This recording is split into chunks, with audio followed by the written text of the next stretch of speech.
He's one of the dopest engineers in the game. The head engineer exclusively for Prodigy of Mobb Deep. 10 Prodigy of Mobb Deep albums. The Hegelian Dialectic. The Book of Revelation. It's a pleasure, man. That body of work is crazy. I mean, Joe the engineer. Now we do this shit, nigga. 333. That's a sign from the heavens. Just look up in the heavens.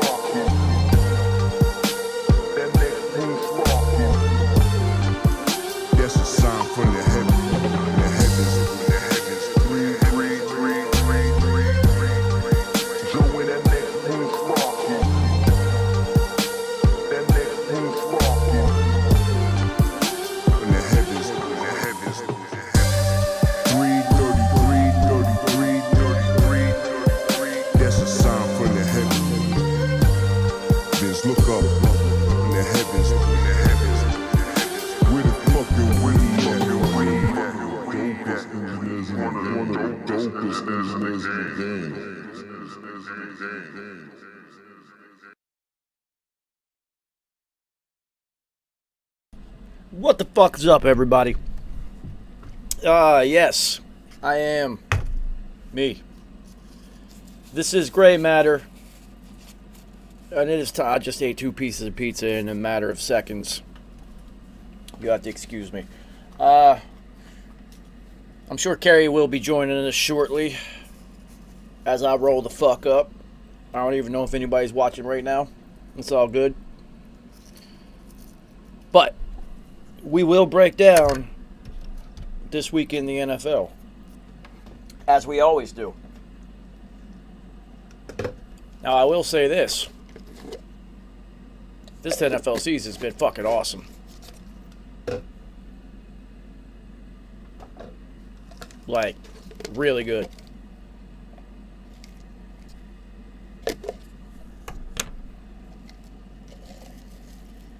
Which makes things fun. We are back on track on our game picks. There he is. I don't even have to sit here and entertain nobody. We can just get it in. That's what the fuck I'm talking about. Yeah, what up, yo? It's kind of nice to like log in and have somebody to talk to instead of me just kind of freestyling for an hour. Yeah. I guess up on you today. Well, you see what's happening. I'm surging in the standings. Yeah, I see that shit. That's terrible. Yeah, you had a rough one. Terrible. You had a couple game picks that I would have went with those picks also, so it happens. Yeah. Got the Jaguars right. Yeah, me too. That one was actually I actually thought that one was pretty easy. Yeah, that was easy. Should have picked the Vegas game properly. I should have known that this would have been the rally week and not last week. It was too short to be a rally week last week. Yeah. Rally it was week. Another game. Yeah, definitely didn't see that Titans game coming. Nobody did. We all went the opposite way. And honestly, you know what? The Bills should have won that shit. Shout out to the Titans for that goal line stand, but how's your quarterback 250 pounds and you can't get 1 inch on a QB sneak? He did slip. Yeah, I know. See that. He slipped. But then also that D tackle was in the backfield as soon as the ball was snapped. Simmons he was at dude's ankles. Yeah. I mean, he was crouched down so low. Yeah, he was going to win that battle. Yeah, it was a good play by them. Shout out to Vrabes pulling a Belichick and not calling a timeout at the end of the game and forcing the other team to execute under the gun, and it worked out for them. Yeah. As soon as I saw him not calling a timeout, I was like, hey, this is a Belichick thing. I'm going to make you beat me in crunch time. Yeah. Derrick Henry. What are we even talking about here? Ridiculous. So Fantasy-wise, this has been a fun one this week. Because going into Fantasy, I got it all right. going into Monday, because I knew I should have started Marvin Jones over top of Mike Evans, because Mike Evans never scores touchdowns in consecutive weeks. And I forgot to make the switch. He scores makeup touchdowns. When the quarterback's like, shit, I gotta get it to Evans this week. That's what I said. He's never 2 weeks in a row, and he had 2 touchdowns last week, so I should have known better. And then had I made that switch, it would have been an extremely close matchup, but I was getting absolutely trounced because Justin Herbert decided not to play football this week. I know. You know me, I've watched every single Herbert snap. Boy, was he off. Yeah. Just like Stafford last week. Sometimes it happens with the QB. They're just off. Didn't have the greatest. Yeah. People still got to remember, dude, he's in year 2. He's still in year 2. It's like, I know we're all like, yo, Herbert's the guy, but he's still got 20 games of NFL experience under his belt. So it's going to happen. Shout out to the Ravens for their defensive game plan. They took Mike Williams out of the equation, and Herbert just failed to feed Keenan Allen in those one-on-one situations. So if you look at but that's the one I did pick, though. Well, you know what? You actually changed my mind because I was talking all that shit about Baltimore, and then I was like, I like Justin, too, and he's hot. But just exactly what I was talking about, that running game, they just crammed it down their throat. Yeah, that speed on San Diego, or fucking the Chargers defense don't help when the team's running downhill on you the entire time. Yo, seriously. I mean, look at it. Latavius Murray, Devonta Freeman, and Le'Veon Bell all scored touchdowns. The healthy scratch was the young rookie Taysom. Yeah, so I see last night in the late night game that in the second half, Ryan Tannehill remembered that he has A.J. Brown on his team. Oh, yes. 7 catches all in the second half after he stopped just force-feeding it to Julio. I don't give a fuck if it's Julio Jones. Stop force-feeding him the ball because he's Julio Jones. This is Julio Jones in year 10. He's not the same. You got that guy, number 11, over there is a fucking beast. Give him the ball. Well, I mean, he finally started doing it, and I mean, you talk about someone fearless over the middle. Yeah. Who's also just big. That's just a big boy. Yeah, that's what I'm saying. So still feed him the ball. Now, Julio did have a retarded catch along the sideline that he tipped to himself. That was just... that's Julio. But anyway, back to the fantasy thing. I needed 35 points from Derrick Henry to pull out a victory.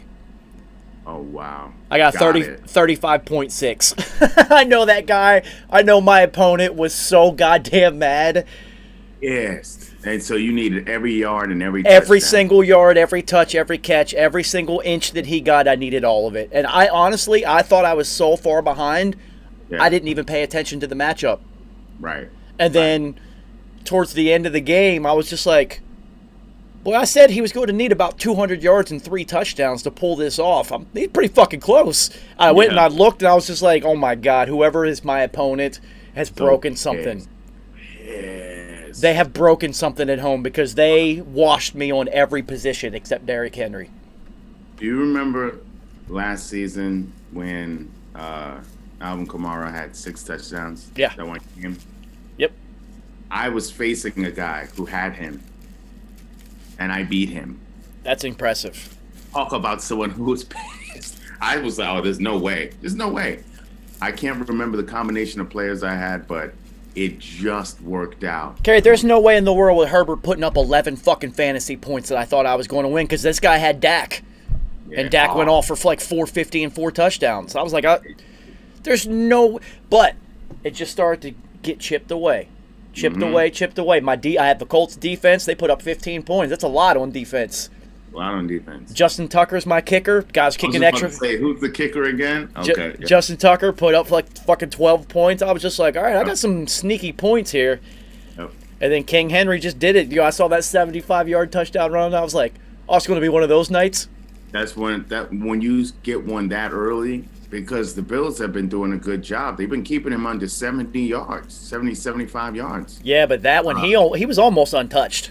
Yeah. That he broke through that initial line. Somebody got an arm on him, and then he was gone. Hated. 21.8 miles an hour. With pads on and carrying the football. And carrying a football. 21.8. That's his highest he's ever reached on a football field that they have measured. So he's just getting better. He's getting strong. Do you see the ridiculous workouts he does? That strength is translating to speed on the field. Yeah, it's that's a Hall of Fame running back. Yeah. He's already back-to-back rushing champ. He's going to get it again. He's dominating the league right now. Chubb's hurt. That's his only real competition in the NFL is Nick Chubb. And it was really funny because, with running backs tend to hit early and then they slow down. He didn't hit early. They had Deion fucking Lewis. Remember, they thought he was a bust.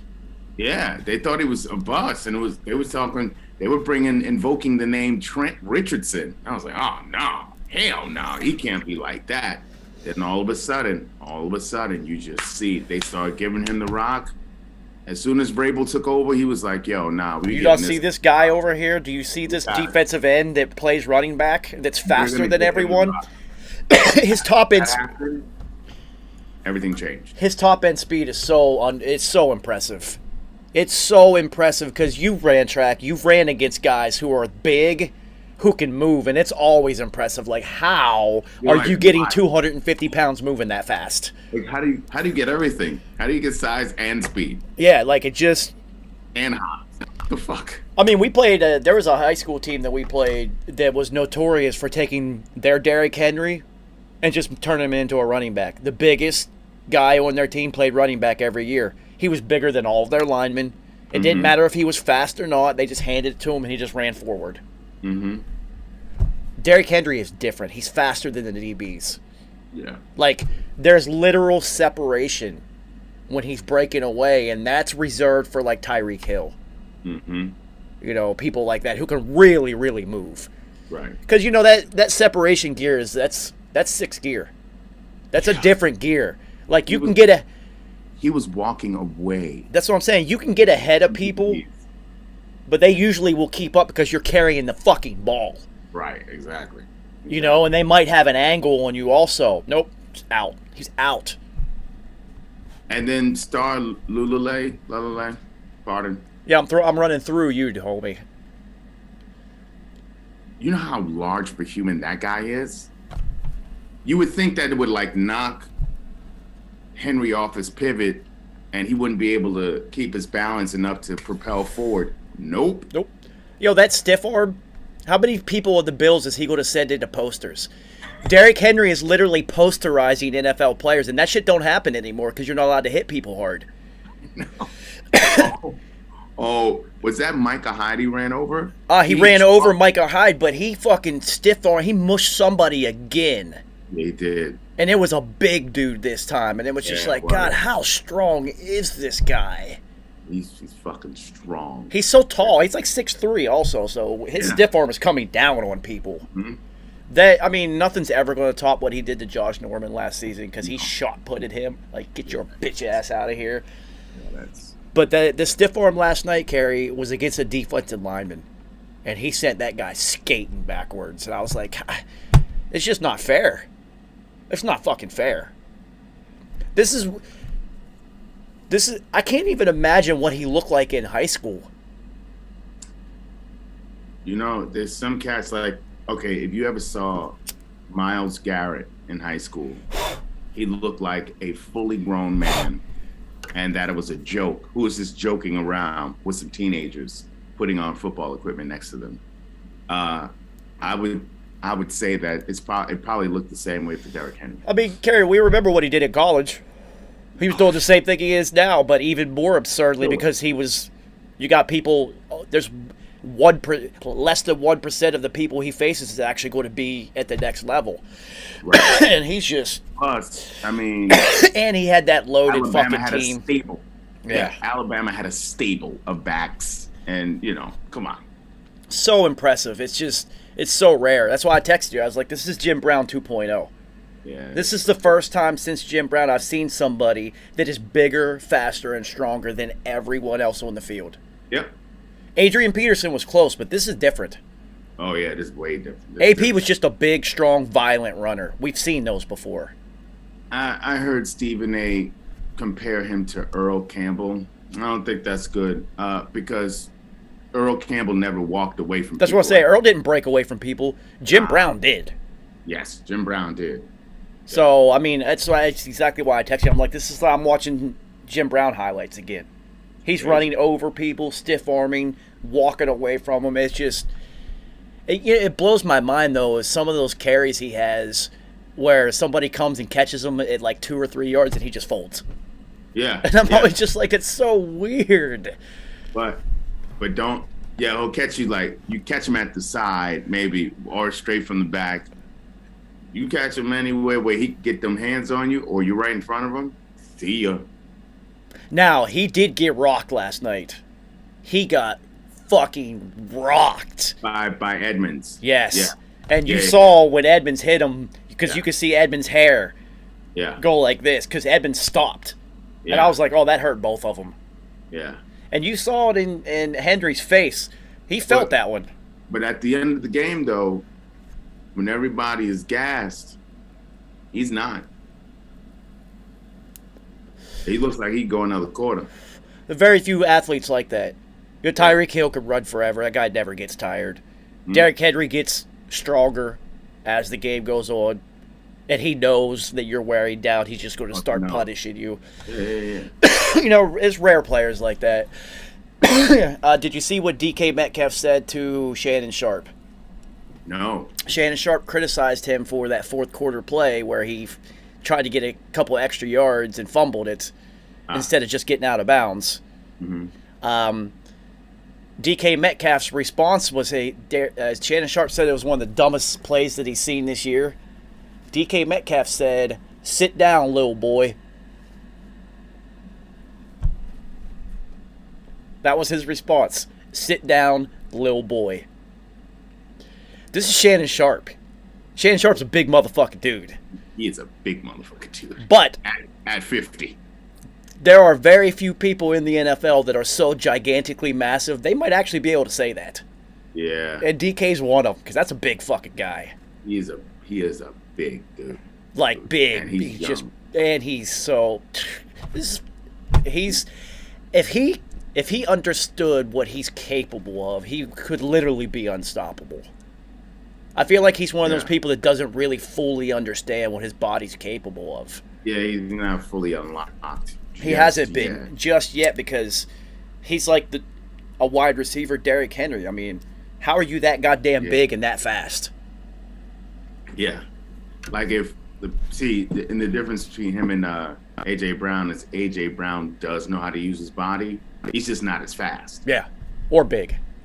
Or that big, and we're talking about a big body, but we're talking about DK in peak physical condition. He's a different animal. The speed. If he had the body control of AJ Brown,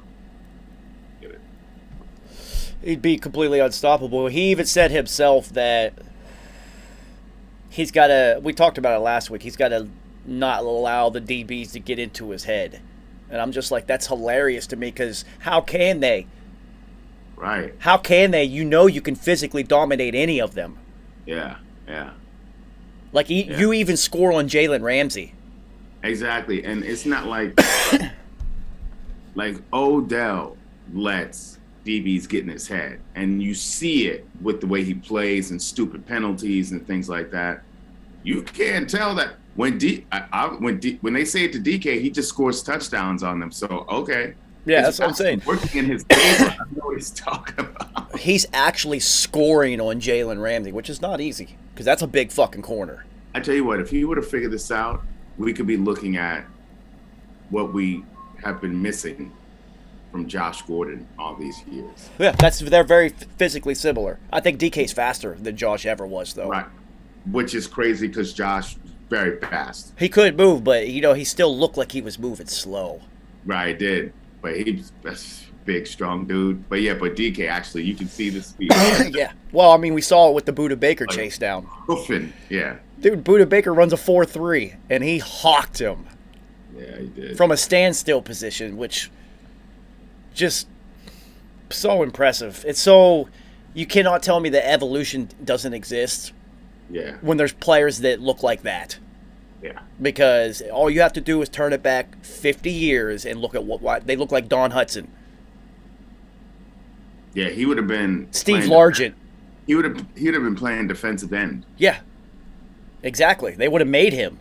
You don't even have the option. It's like old school basketball when if you had somebody toss, it's like, nope, you're going down low. I don't care. Yeah. And now they're like, nah, I'm stepping out. What are you talking about? KD, 7-footer. Best wing in the world, probably. Probably the hardest player to defend who's ever played basketball. Probably, yeah. How do you defend somebody that shoots like Steph Curry and is 7 foot tall? Yeah. You can't. And unlike Dirk, KD has handles and can move. Dirk was just lumbering and whatnot, and he would just hit that fader on you. You couldn't stop. He just figured it out, yeah. So, Baker, that shoulder injury, that's exactly how I tore my rotator cuff, was landing exactly like that. So I know he's fucking hurt. That's happened to me before. Yeah,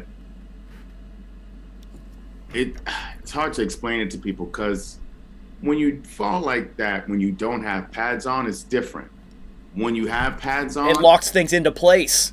And it puts it in an angle that just is not good. I never even thought about that, but you're 100% right, because that pad here, not the flappy part that's over here, right. The width of the shoulder pad itself literally just locks your collarbone into place and keeps it straight, and you just land straight on it. Boom! So it's a bad look every single time. Look, I know some Browns fans and super duper hype, and they had all the signings, and you know how we felt about the team too. Well, you see what's happening. But also said no Super Bowl has ever been won on paper, so it was cautious optimism. But if everything, the health stayed in place, doing their thing. Defense has been playing moderately well, that health issue though, you got Chubb hurt. You got Kareem Hunt is now out for weeks. He's on the IR, so that's at least 3 weeks he's gone. So I don't even know who the fuck is their third running back. This kid Johnson, I know who they need to give a phone call to. He's the only one that runs like the two they already had. Adrian Peterson. Oh, yeah, he's still around. He's still around, still in shape, and he runs physical like they wouldn't have to change what they do. True. Now, Baker being hurt along with those is a huge fucking problem. You actually do know the third running back. He was the third running back last year, too, who he had like a good game last year, like 100 yards, and then he got hurt. So he's that guy, same kid. Yeah, but now you're looking at third, fourth, and fifth running backs. Yeah. So, Adrian Peterson, hey, I'd be giving the Browns a call. Like, hey, I run forward like these guys do. You don't have to change anything. Yeah. So these injuries, this week coming up, I think they're playing on Thursday night also. I'm taking the Broncos. There's too many injuries. Who they got playing on offense? Case Keenum? Hey, U of H, baby. Case Keenum also has the Minnesota Miracle. Yes, he does. I give that more to that Saints safety for whiffing that tackle than the Case Keenum. Yeah, but you also remember, though, Case Keenum, wherever Case is gone. He plays well. Yeah, he's been in a fucked up situation, and he turns this shit around. No, he's a competent NFL quarterback. Yeah. Is he good enough to sustain all those injuries? That's a lot. That's a lot. If you had both those running backs and all your receivers, hell, you got Jarvis Landry still out. Absolutely. Yes, Odell just hurt his shoulder. Whether he wants to see, he did the same thing. He landed with two players on top of him, and that shoulder had nowhere to go except straight in. Yeah. And then you could see the few catches he had after that. He would flip the ball and he just hold his one arm down. I'm just like, See, now he's fucking hurt again. He's always fucking hurt. Baker's hurt. Chubb's hurt. Hunt's out for weeks now. They got a lot of fucking injuries going on right now. But Landry, when is he coming back? Jarvis Landry, I don't know. They just keep saying, like, possibly next week. You know, they brought Odell in to pair up with him, and they've been on the field once together. But they live next to each other. So their personal relationship is stronger than ever. Of course it is. Peoples-Jones got busy in that game. You got Schwartz. Yeah, but Peoples-Jones had 2 touchdowns and showed flashes of speed for as tall as he is. He was separating. I was like, okay. So I don't know if you got to watch the whole game. I know you've been busy. Hail Mary at the end of the first half. Peoples-Jones caught it. Yeah, I did see that. Shout out to Baker. I didn't know he had enough arm to get it to the end zone from there because I was like, I don't know if they got enough for his arm, and he made it. They said that's the longest throw since like 2016. Yeah, he's not a big deep ball thrower. Yeah. So I honestly, Kerry, when they got to that position, I was like, he can't throw it 65 yards in an NFL game during a play. Yeah. You know, he has a 65-yard arm, clearly, but during the action of a play, do you get to plant properly, get everything behind it, you know, things of this nature, someone in your face. He fucking slung it, dude. That was impressive. I hate to see him hurt because he is one of my, like, dark horse favorite players in the NFL. Yeah. Because people don't like him. I'm like, I don't know why you guys don't like this guy. He's way better than, like, 80% of quarterbacks in the league. What are you talking about? Sure. You know how carry the way it goes. If you're not Tom Brady, Aaron Rodgers, Hall of Fame bound, then the people just shit on you. Well, plus he came in very hot, talking a lot. That's Baker for you, and all those commercials he does. But yeah, also, but you know, Derek Carr's had the same problem. People just shit on him. It's like, this guy's actually a good quarterback. That's another one of our guys. I'm always just like, I don't know why people don't like him. Why you on him like that? That's weird. Why you on him? Do you want Kirk Cousins? Like, I know. Seriously. Do you just want to go 500 every year? Like, I don't understand. Same thing with Dak. I don't know why everyone shitted on Dak. It's like, when Dak is putting up Dak is touching history book. You know what I'm saying? But the way they talk about him, you would think he's trash but then you put his numbers up, it's like, oh, he's in the same class as this person. Actually, his numbers are better than this person and that person. So, I mean, Tony Romo never got the respect he deserved as an NFL quarterback either. No, he didn't. But from how Dak controls the game, Tony Romo is like, you know, he's that X Factor wild horse. No, Dak's way better.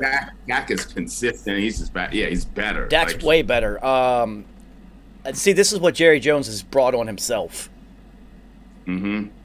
He brought this on himself by doing his mass marketing run and all that and turning the Cowboys into what they are and all that, because if you aren't the best quarterback in the league and you're a quarterback for the Cowboys, then you suck, no matter how good you are.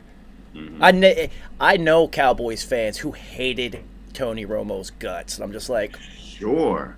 Don't you remember when Jessica Simpson showed up in the pink Romo, and then he played, but Romo played how Romo normally played, but they put it off on Jessica Simpson too. Yep. Like she was the bad luck charm. Yeah. But then as soon as Romo was retiring, he was leaving, they crying like, T.O., that's my quarterback.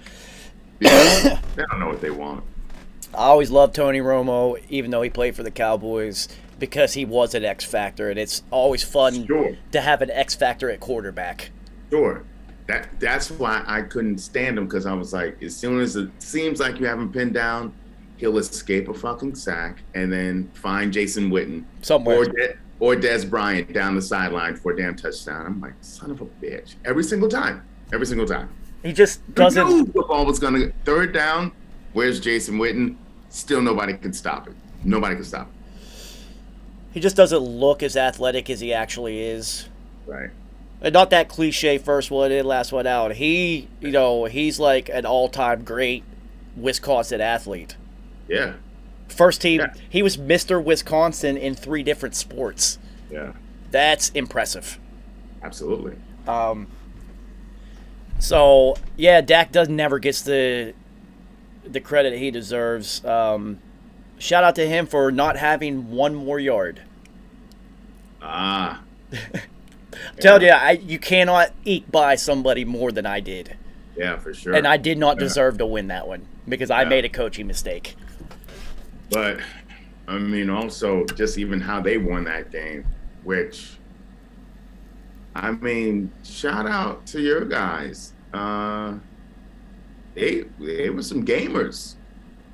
Yeah. They came through. I thought I was like, I didn't see that happening. So, one of the Cowboys, Stephon Diggs, who, another pick six. Trayvon Diggs, another pick six. This guy's got 7 picks and 2 touchdowns already this year. Great. Yeah. Him and his brother are tied for touchdowns. That's retarded.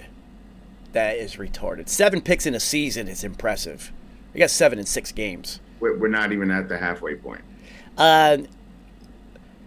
He's going to end up with double-digit picks. Yeah. And that's so rare. That's so rare. Yeah. Because it's just like, at this point, are you going to keep trying him? Seems so. So, what he said after the game is Mac Jones is going to be a problem in this league for a very long time. He said he was impressed. And I was too. Again, stepped up, big game, making big throws, big moments. He's calm and cool. He's just like, yeah, he's unathletic, whatever. I'm here to throw the football. I'm not trying to run anywhere. Like,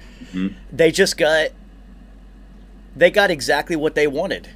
I will say though, whoever that fucking right tackle was, I know they're getting their ass chewed to pieces. Cause boy, if Mac Jones didn't almost get just murdered on field, who was that who hit him like that? Randy Gregory. Gregory. Yeah. Gregory almost knocked the soul from that boy. It was so fast too. The tackle didn't even touch him. Didn't even touch it. And you know what? He didn't even take an elongated path to the quarterback. He went straight down the line. Which means it only took 2 steps. Boom, boom, boom. Boom, boom, and then destruction. So, Mac Jones getting up from that. Well, there were a couple this week. Me and Colton were texting. I was just like, yo, there are some people who might be dead. Yeah, right they now. got lit. And I want to make sure I get them right. There was 2, and the hits happened at the same time because I was watching multiple games. Let's see. Your boy, Terrence Marshall Jr., got absolutely put into another dimension. Oh no, who got him?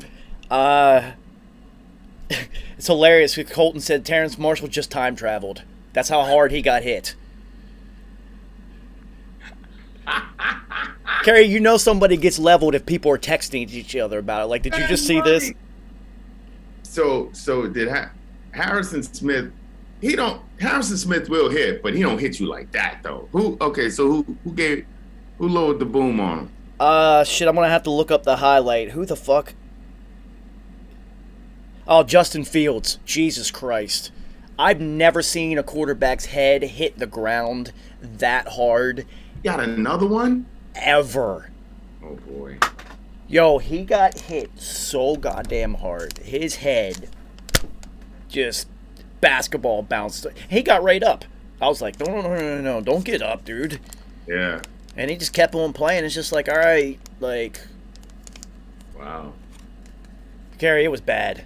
Yeah, the Bears need to protect him because he won't last long in this league if he keeps getting hit like that. Dude, it was so bad that I had to text somebody about it. I was just like, Justin Fields is dead. I think he's dead. Oh.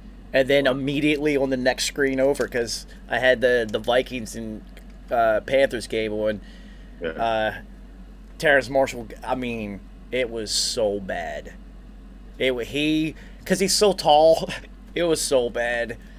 Who got him, though? I got to see who got him. Yeah, you're going to have to look it up. Because I know Patrick Peterson got hurt that game. I did see that. It looked like maybe an ankle, and it looked like he was hurt. So he's going to be out. Dalton Knox broke his hand last night.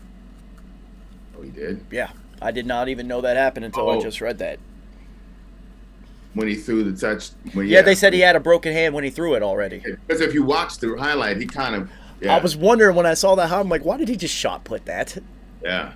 That's why Josh Allen was like, no, trying to call it off, and they didn't get it called off. Now I thought he was calling off the kicking team. He was saying, no, because it was Mob Deep Monday, so I had the game on mute. I had no idea what the fuck was going on. Mm-hmm. Yeah, I'm just watching it don't call that play, but then it was too late. So, I mean, they made it work. It was wide open.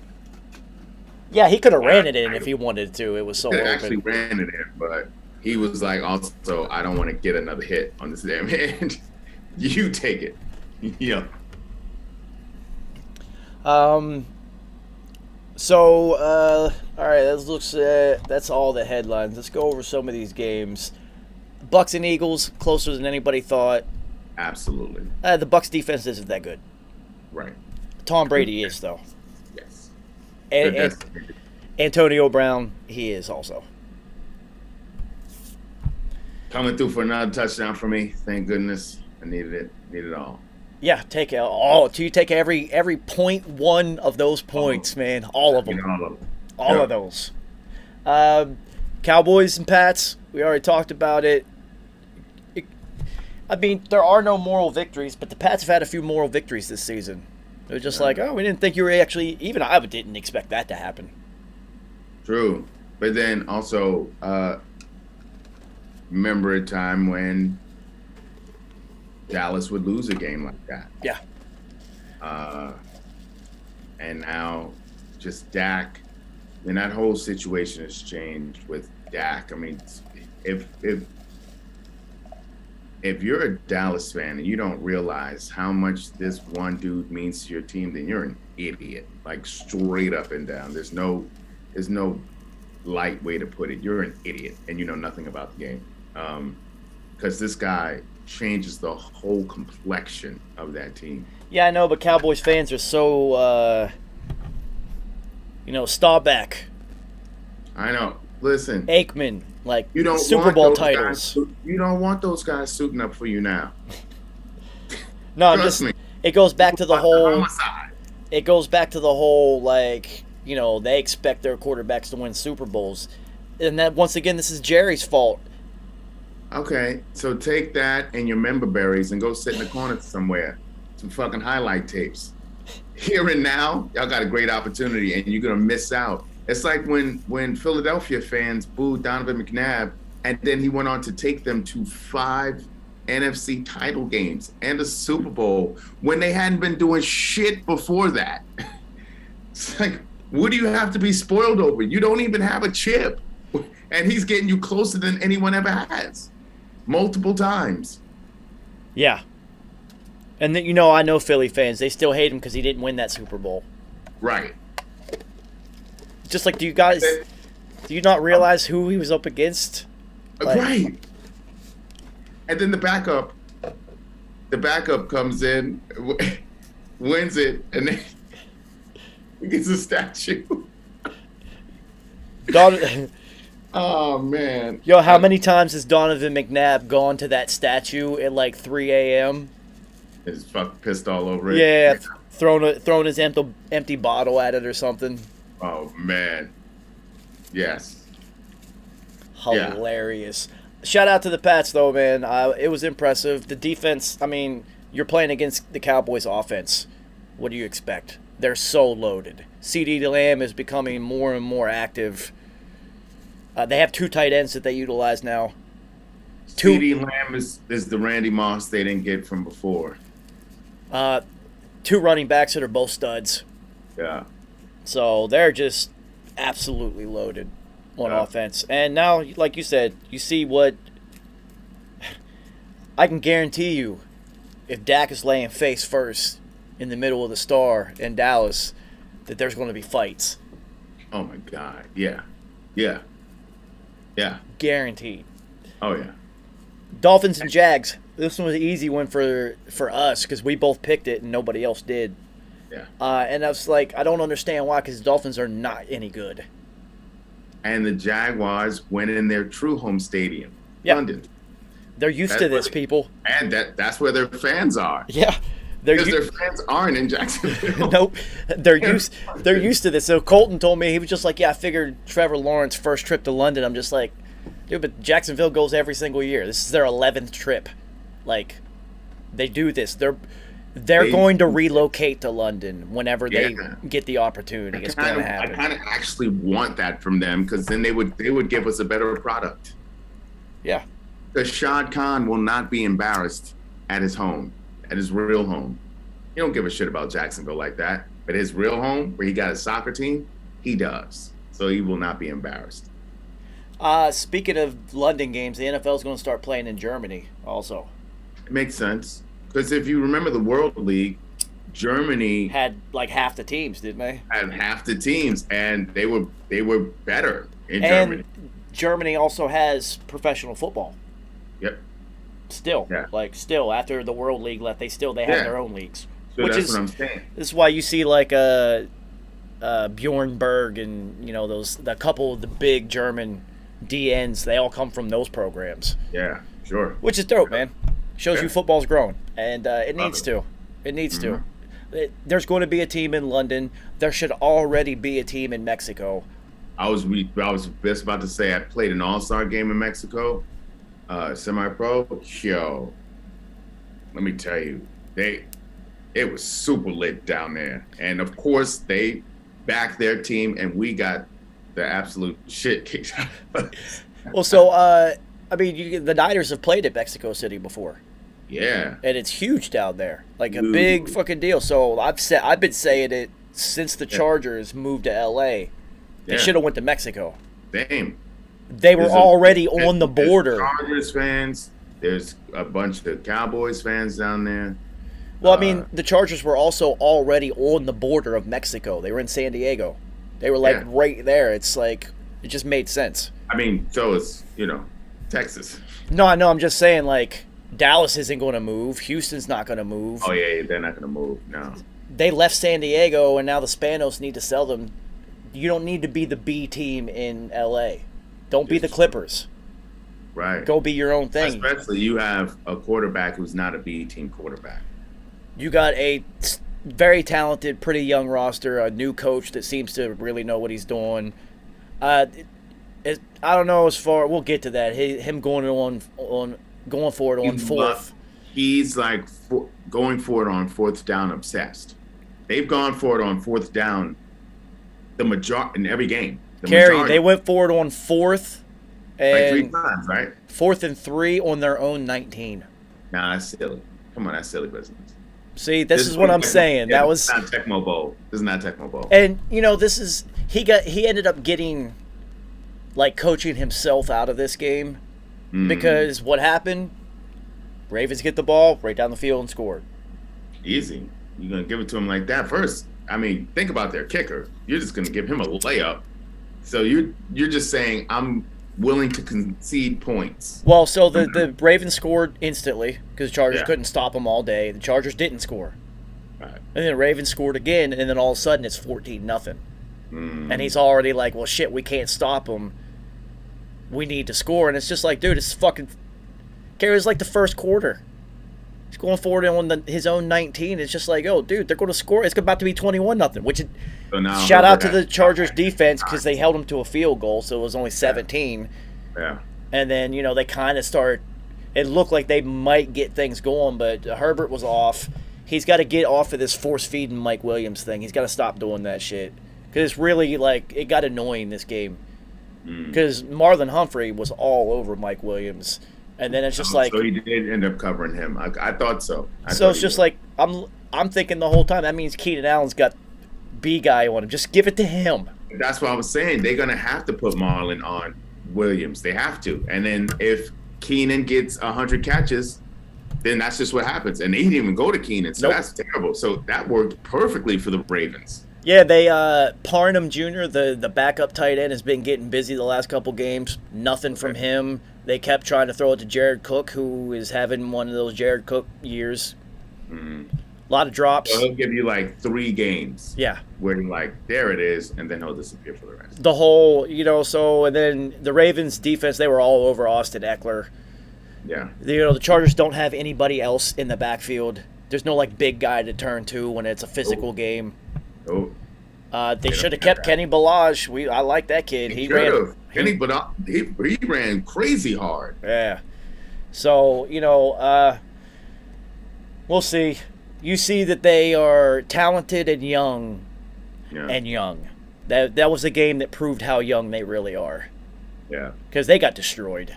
It wasn't even close. Didn't even see that coming. Yeah, I didn't see that coming. Nah, not as well as they've been playing. Mm-mm. You expect them to, even if Herbert has like an off game, dude, he had 100 fucking yards. Like, that's not an off game. That's a terrible, terrible game. Yeah. Ugh. Fucking. So, listen, man. In one of the FanDuel rooms that I entered, for 5 cents, I won $2.32. And Herbert was my fucking quarterback. Wow. I would have won that room had I had any Dak. Yeah. Kyler, anybody. Kyler, wow. Anybody, I would have. I think it was a $10,000 room. Oh. Gary, you have to understand. There's like 600 some thousand people in that room. So for you, even when you enter for 5 cents, to get anything above 10 cents means that you're in like the top 1,000 people. Yeah. $2.32 off of 5 cents with Herbert scoring a grand total of 9 fucking points. Dude, I had everyone else right. Every single other person had 2 touchdowns. Everybody. It's one of those. It keeps happening to me. I'm like, He's like that. I'm going to get there. He is. I told him that we start at 9 now, so we can include him because this guy's been busy.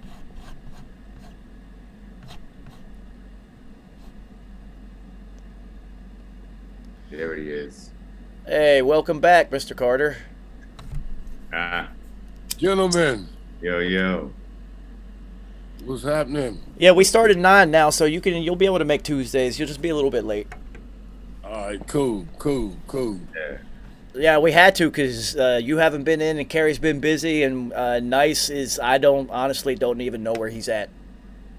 Wow. I haven't heard from him since the Jets lost their first week 1. It's tough running the Zach Wilson PR firm. You got to be on the road all the time trying to convince people this kid is going to turn this shit around for the Jets. I mean, we've seen so many young quarterbacks come in who have his arm is special. Mm-hmm. But we've seen young quarterbacks come in and they get into the league because they have a big arm. And this is the NFL. That shit don't work. You just can't throw. You can't out-throw these defenses. And let me tell you something. Even though Joey Boy Band went to Cincinnati and they were a dumpster fire, they still had a running back in Joe Mixon, so he could go. Here you go. Even they had him dropping back way too much rookie year, but we see that offense go as Joe Mixon goes.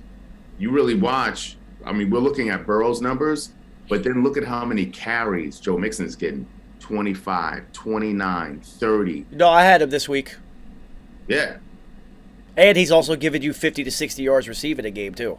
Absolutely. So who they got on the Jets that could do that? Nobody. No, they do have a pretty good receiving core. Their offensive line's pretty solid, especially if Mike Beckton's healthy, but they don't have a running game at all. Their tight end, what's the tight end situation? I don't even know. I couldn't tell you. Right. All the things that are important to a young quarterback. Exactly. Running game, tight end, safety valve, and a running game. To damn protect him. Your best lineman is out. Yeah, so. I mean, this is also a kid who still thinks he can throw into anything. Any scenario he can throw himself out of. And we're also seeing that even somebody as accomplished as Patrick Mahomes in the NFL cannot throw himself out of everything. He's throwing picks all over the place right now. Sure. And he even had one throw, though.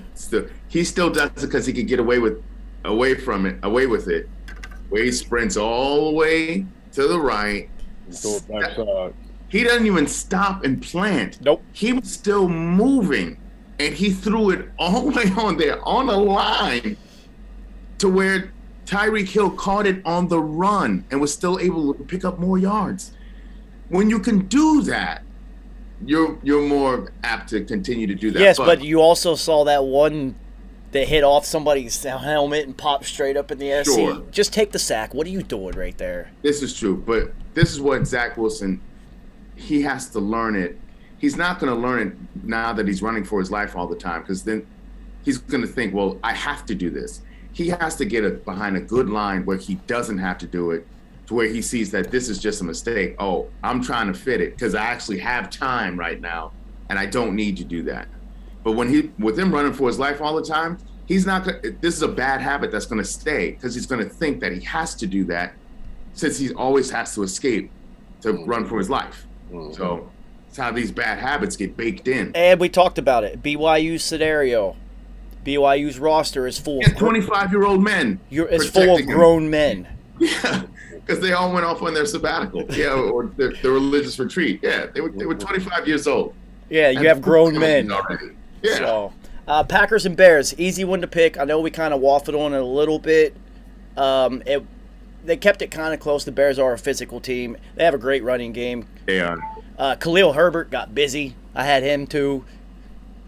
I picked him up. Yep. That's a smart pickup because with Williams getting hurt, and we saw last week he got more carries than Williams anyway. Yep. Which kind of surprised me. But see how much they like him now? They like him. So well, even when homeboy comes back, he's going to get carries. Well, we said it all year. We don't know what's going on in practice. Well, now we know. That kid was getting busy. Yes, he was. Aaron Rodgers, hilarious. He owns Chicago. He said it. He said it after he scored. He did a giant belt celebration. Discount double check. He discount double checked him. And he looked up, and all he could see was a sea of middle fingers. I love it. And he said he kind of blacked out, but he just started saying, "I own you." I love it. To their fans, which I love. Love it. Because he does. He's like 25-5 against them or something retarded. That's ridiculous. Yeah. So when the Bears and Packers have been playing forever, right? Yeah. These historic franchises. Before Brett Favre got to the Packers, the Bears were up by like 60-some games in that rivalry. They are getting trounced now after the Brett Favre and Aaron Rodgers eras. Yeah, that whole thing just flipped right around. 25-5, that's retarded. It's ridiculous. It makes me think, what's Brady's record versus the Jets? It's absurd. It's so stupid. There's only two teams that he actually has trouble with record-wise. Miami because they always fucking split. And Denver. Denver. He always loses in Denver. It was like clockwork. They're playing in Denver. That's a loss. It never failed. So Denver's actually the only place he has a losing record in that stadium. Yes. And it's by a lot. Oh. Yeah, it wasn't even close. It was just like, damn, baby. Oh, so he will have a losing record. Yeah, it's happening. That's the only spot. But Aaron Rodgers turning around and telling the fans that he owns them. That's hilarious. Awesome. So funny. That. Yeah, love it. If you don't want him to own you, then beat him once in the last 15 fucking years. Jesus Christ. Don't let him score on you. That's it. You don't want him to celebrate? Don't let him score on you. That's it. Kerry, 25-5. That's 30 games. That's 15 seasons. He has dominated them for a generation. Right. A decade and a half. Yeah. Man. There's Bears fans who know nothing else. That's it. That's what they can't wait. They had a slither of hope when they thought he wasn't gonna come back. And then he showed up. And he's still in that. He had to let him know. No, I still fun. Oh man. I still own you guys. Davonte Adams is literally unstoppable. You cannot cover him one-on-one. It's you got to watch the highlight of Fields getting hit though, Kerry. I don't know if Roger Harper, if you saw Justin Fields get hit, I thought they killed him. I didn't see that last week. I've never seen a football player's head hit the turf harder. I've been watching football my entire life. It literally looked like a basketball. I was like, there's no way he's getting up. But, you know, he showed his toughness at Ohio State because he did pop right back up. It's the league, though. Yeah. Getting hit by grown-ass men. Yeah, that's what I'm saying. I Like, don't know how long he can keep taking them hits. they're going to have to tell him. That's what I was saying. We don't talk about them Jaguars yet. Oh yeah. I want Urban Meyer to get fired so bad. Oh, we both picked Jaguars to win that game. Oh, London, really? they win in London. They do. Yeah, they play in London every single year. It's their 11th trip. They've been doing it every single year. I knew they were going to get their first win. I was like, oh, they're going to get their first win. They know which James Robinson. Yeah, they know. Well, he's on my year-long fantasy league, so James Robinson has been holding it down. Yeah, Roger Harper, you saw. I told you, man. First place in the league, homie. Yes, I see you representing. First place in the league, and the highest scoring team by far. I'm like 70 points up on the next closest team. Oh, really? Yeah, I got Derrick Henry. You can't lose with this guy. Oh, no. Yeah, I got my man Derrick Henry too. Yeah, I got in one of my squads too. So with that league, we're going to a drawing, or not a drawing, but the playoffs like other fantasy, and then they got some nice prizes, Yeti coolers and just some nice expensive gifts, for the first place winner. So that'll be all yours. That'll be all yours, homie. Oh man, I'm going in, man. Yo, I've been making moves. I finally figured out how this shit actually works. I've never done this before. Kerry knows I avoided fantasy football my entire Patriots fandom.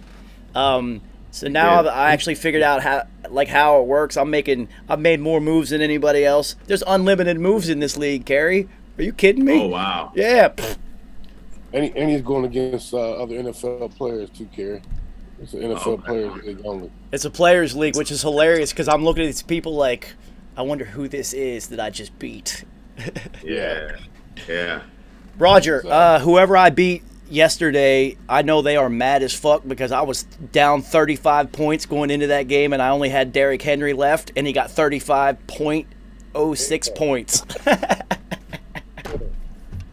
Damn, that's what's up. I know they were mad as fuck because there's no way I'm going to lose. And then he just 3 touchdowns and 160 yards. Let's go.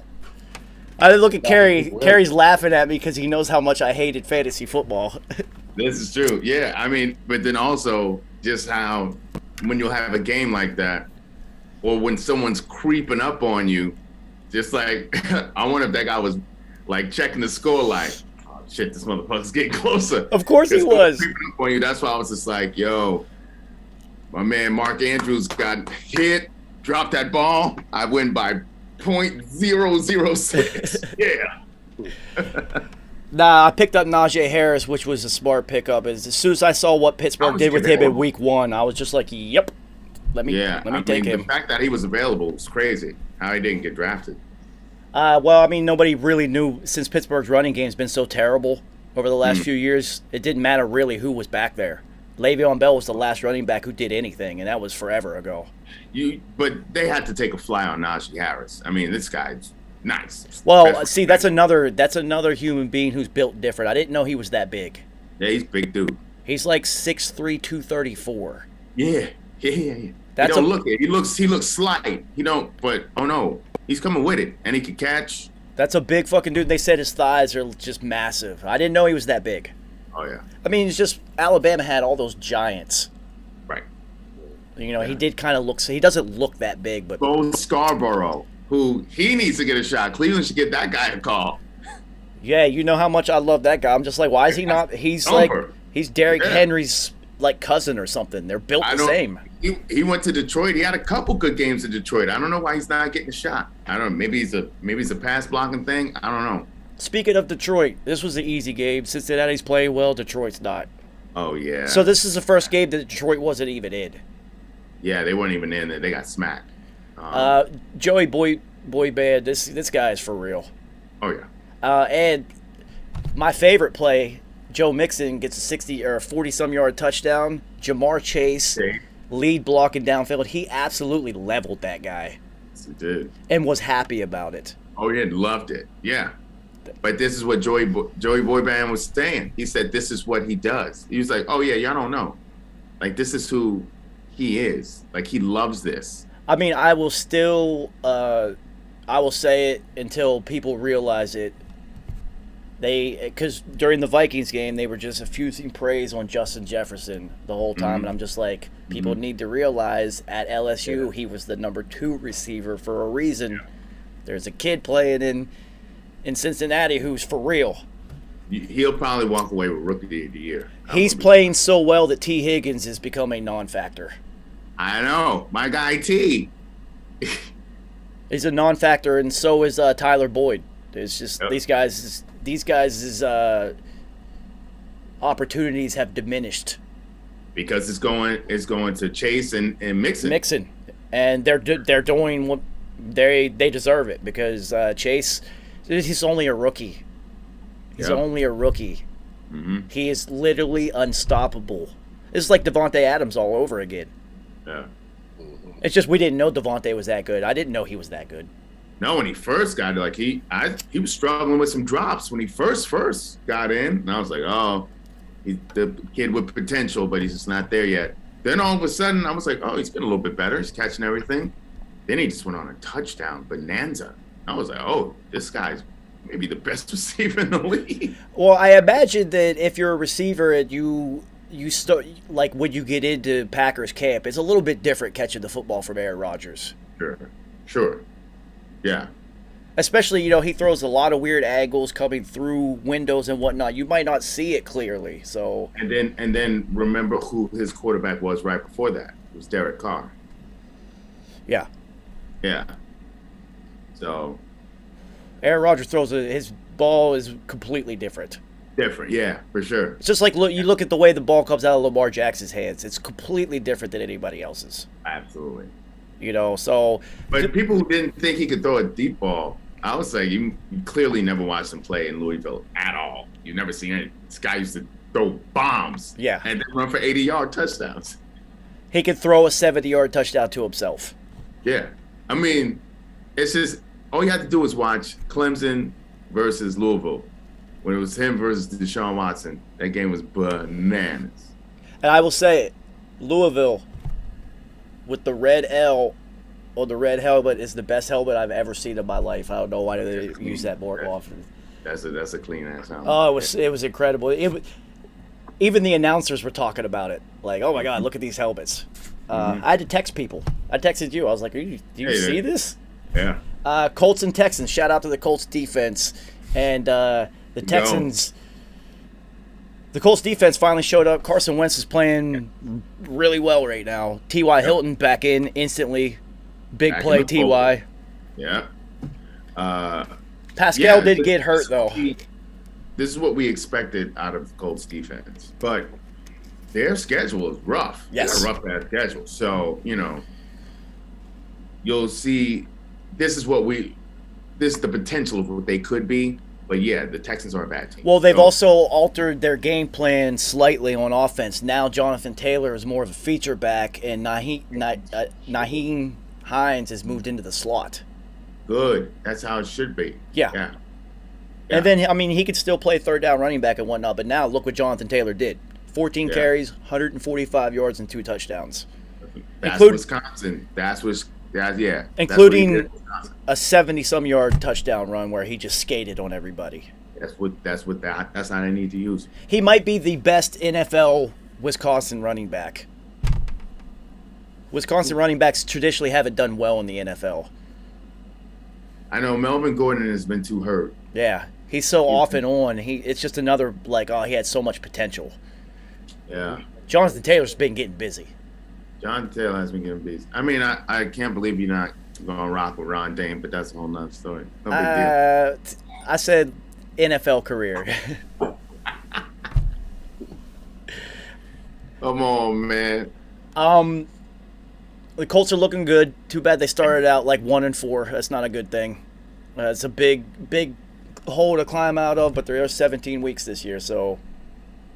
And the losses, I mean, you got to think. They were in it against Baltimore. They should have beat Baltimore, really. Yes. Yep. Yeah, I mean. You had 2 sprains out there playing on 2 broken ankles for 2 games. Yeah, man. But they're coming again. They have to find a way to keep T.Y. Hilton involved. It's a better receiving core when he's the lead receiver. It just is. Well, Pascal got hurt. So he's going to be out for a couple weeks. So T.Y. is coming back at the perfect time. Yeah. Perfect. And then Mo Alley Cox. This guy's an athletic freak. So, check the waiver wire, Roger Harper. I already picked up Mo Alley Cox. Yeah. Mo Alley Cox. Well, not only is he an athletic freak, that is a big athletic dude. Carson Wentz really likes this guy. He does. And I saw it 2 games ago. I was just like, oh, man, he really likes this tight end. Mm-hmm. And he should, because... And you know, when Carson likes the tight end, ask Ertz, he'll get all the balls. That's why I picked him up. Yeah. I had to. I saw it. I was just like, yo, he likes him. And he almost made this retarded catch in the end zone this week that he's made it already this year. Yeah. He's got really, really good footwork on the sideline for such a big guy.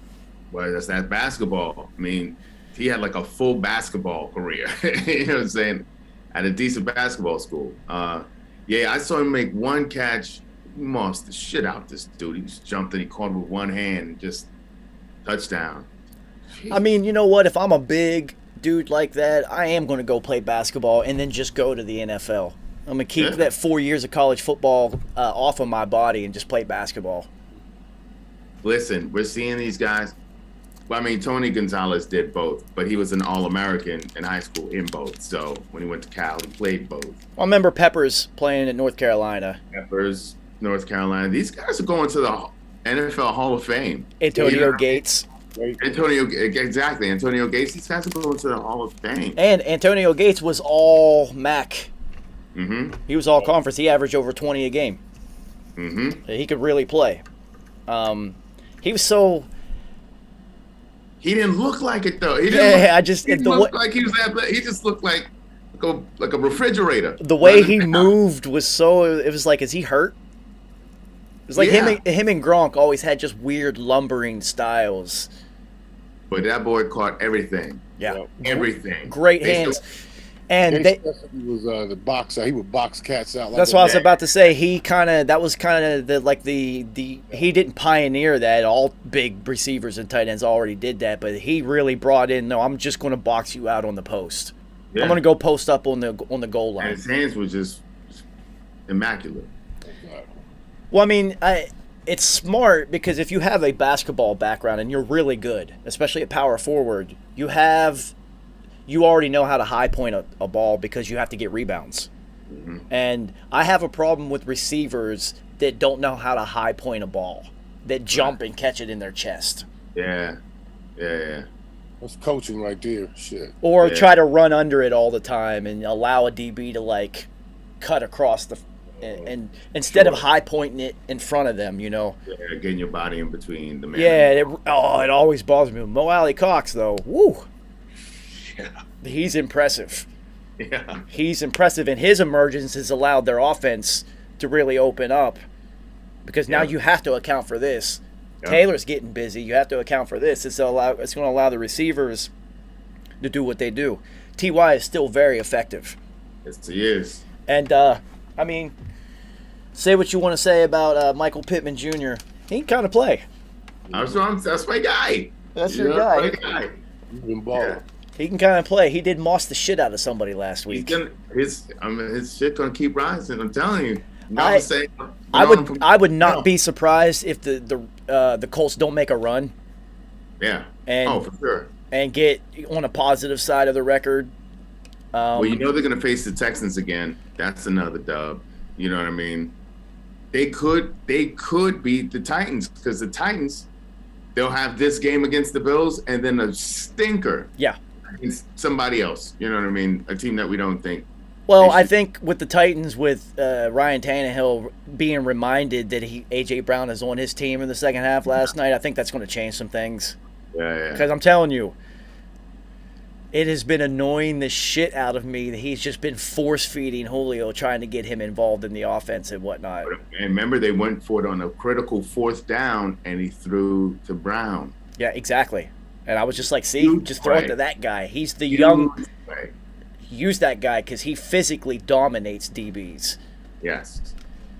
Rams and Giants. This was the easy one to pick. Matthew Stafford literally just picked you guys apart. Cooper Kupp is unguardable right now. Yeah. I mean, the Giants defense played like shit all year. Blake Martinez out for the year. Just Bradbury's having a shit year. Yeah. We're getting no pressure. Our rookie Ojulari out of Georgia is the one who's only one getting real pressure. And Danny Dum-Dum. I don't even know what else I need to say about that. Well, I mean, I think this is 6 games into it. This is going to be his last year in New York. I mean, the prove it year, he's not proving shit. No. He's proving that he's not the guy. Especially with these young quarterbacks who are flourishing around the league. He's not it. Danny Dum-Dum, for some reason, though, has apologists because of the offensive line. And then they said he didn't have all his talent. Now he has talent around him. Shepard is actually having a good season. Kadarius Toney is exciting. Yeah, he's exciting. He's about the best thing I've seen out of our offense. Because you can't rely on Saquon. He's just one of those guys who's going to just be hurt all the time. Well, that last ankle injury, that proved it to me. That's what I'm saying. It's so fluky, fluky shit like that. That's what's taking you out for weeks. Yeah, you're just going to be one of those guys who's hurt all the time. Yeah, how do you roll your own ankle? Man. How do you, you're a professional athlete. How do you roll your own, trip over your own shit? So bad. Now, well, he stepped on Dallas. No, I know, but but he stepped on it very badly. The way he went into it was so unathletic. He was his foot was dragging, and then it was so bad. Yeah. So bad. I mean, you can't prove anything from this game. This is exactly what it was supposed to be. Yep. Chiefs in Washington. The only question we had is, can Washington put up 30 points? No, they can't. Right. They just can't. They don't have the horses to do it. And apparently Gibson is hurt. So it's going to be J.D. Kissick this week. So, I mean, you had Pat throw a couple picks again. Yeah. He's throwing a lot of picks this year. Yeah. And he even said it, I have to cut down on the turnovers, but he's doing dumb shit. This thing that he did this week, just straight up in the air, is just this is how you lose games. I know. Because that's what I'm saying. He's gotten away with it. And that's how those bad habits break in. You believe in your arm, and I get it. You have superior arm talent. I get it. And you could get away with it against Washington because their secondary sucks. Yeah. They just do. They don't have safeties who can cover, especially with Mark Collins. You know what I'm talking about. Back there. Collins. Yeah, Landon Collins back there. He can't cover. And their DBs, I think William Jackson has been struggling. So the other note from this game,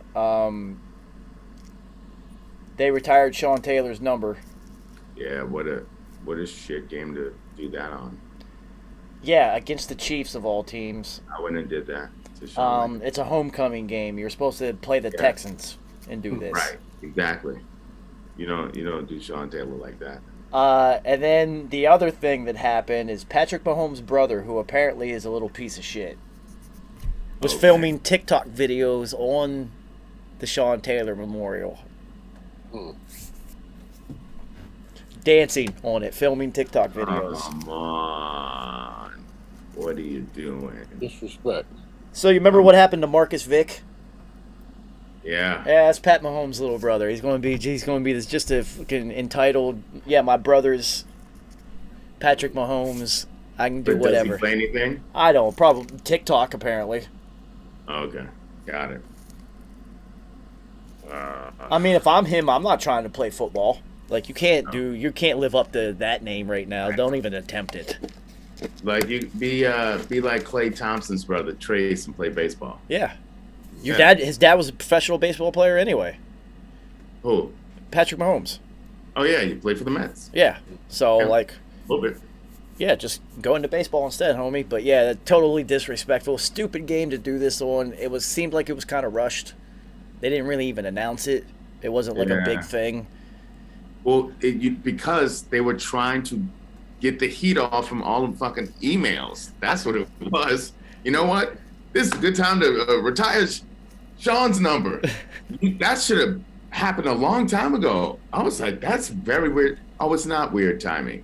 Oh, this is perfect timing for them because they need to get that heat off of them. Yeah, it was perfect timing for them. And Well, emails from Gruden. Yeah, because he was sending them to Bruce Allen when he was with Washington and all that. Yeah, all that. And then his brother Jay, the emails they were sharing back. Yeah, so yeah, that's the reason for the weird timing. Right after that shit. But yeah, terrible people. Stupid decision. Even this. So like the locker room had already retired Sean Taylor's number. Nobody on the team had taken that number for years. right, because you were not going to do that. Nah, it was just like. Nobody's going to do that. No.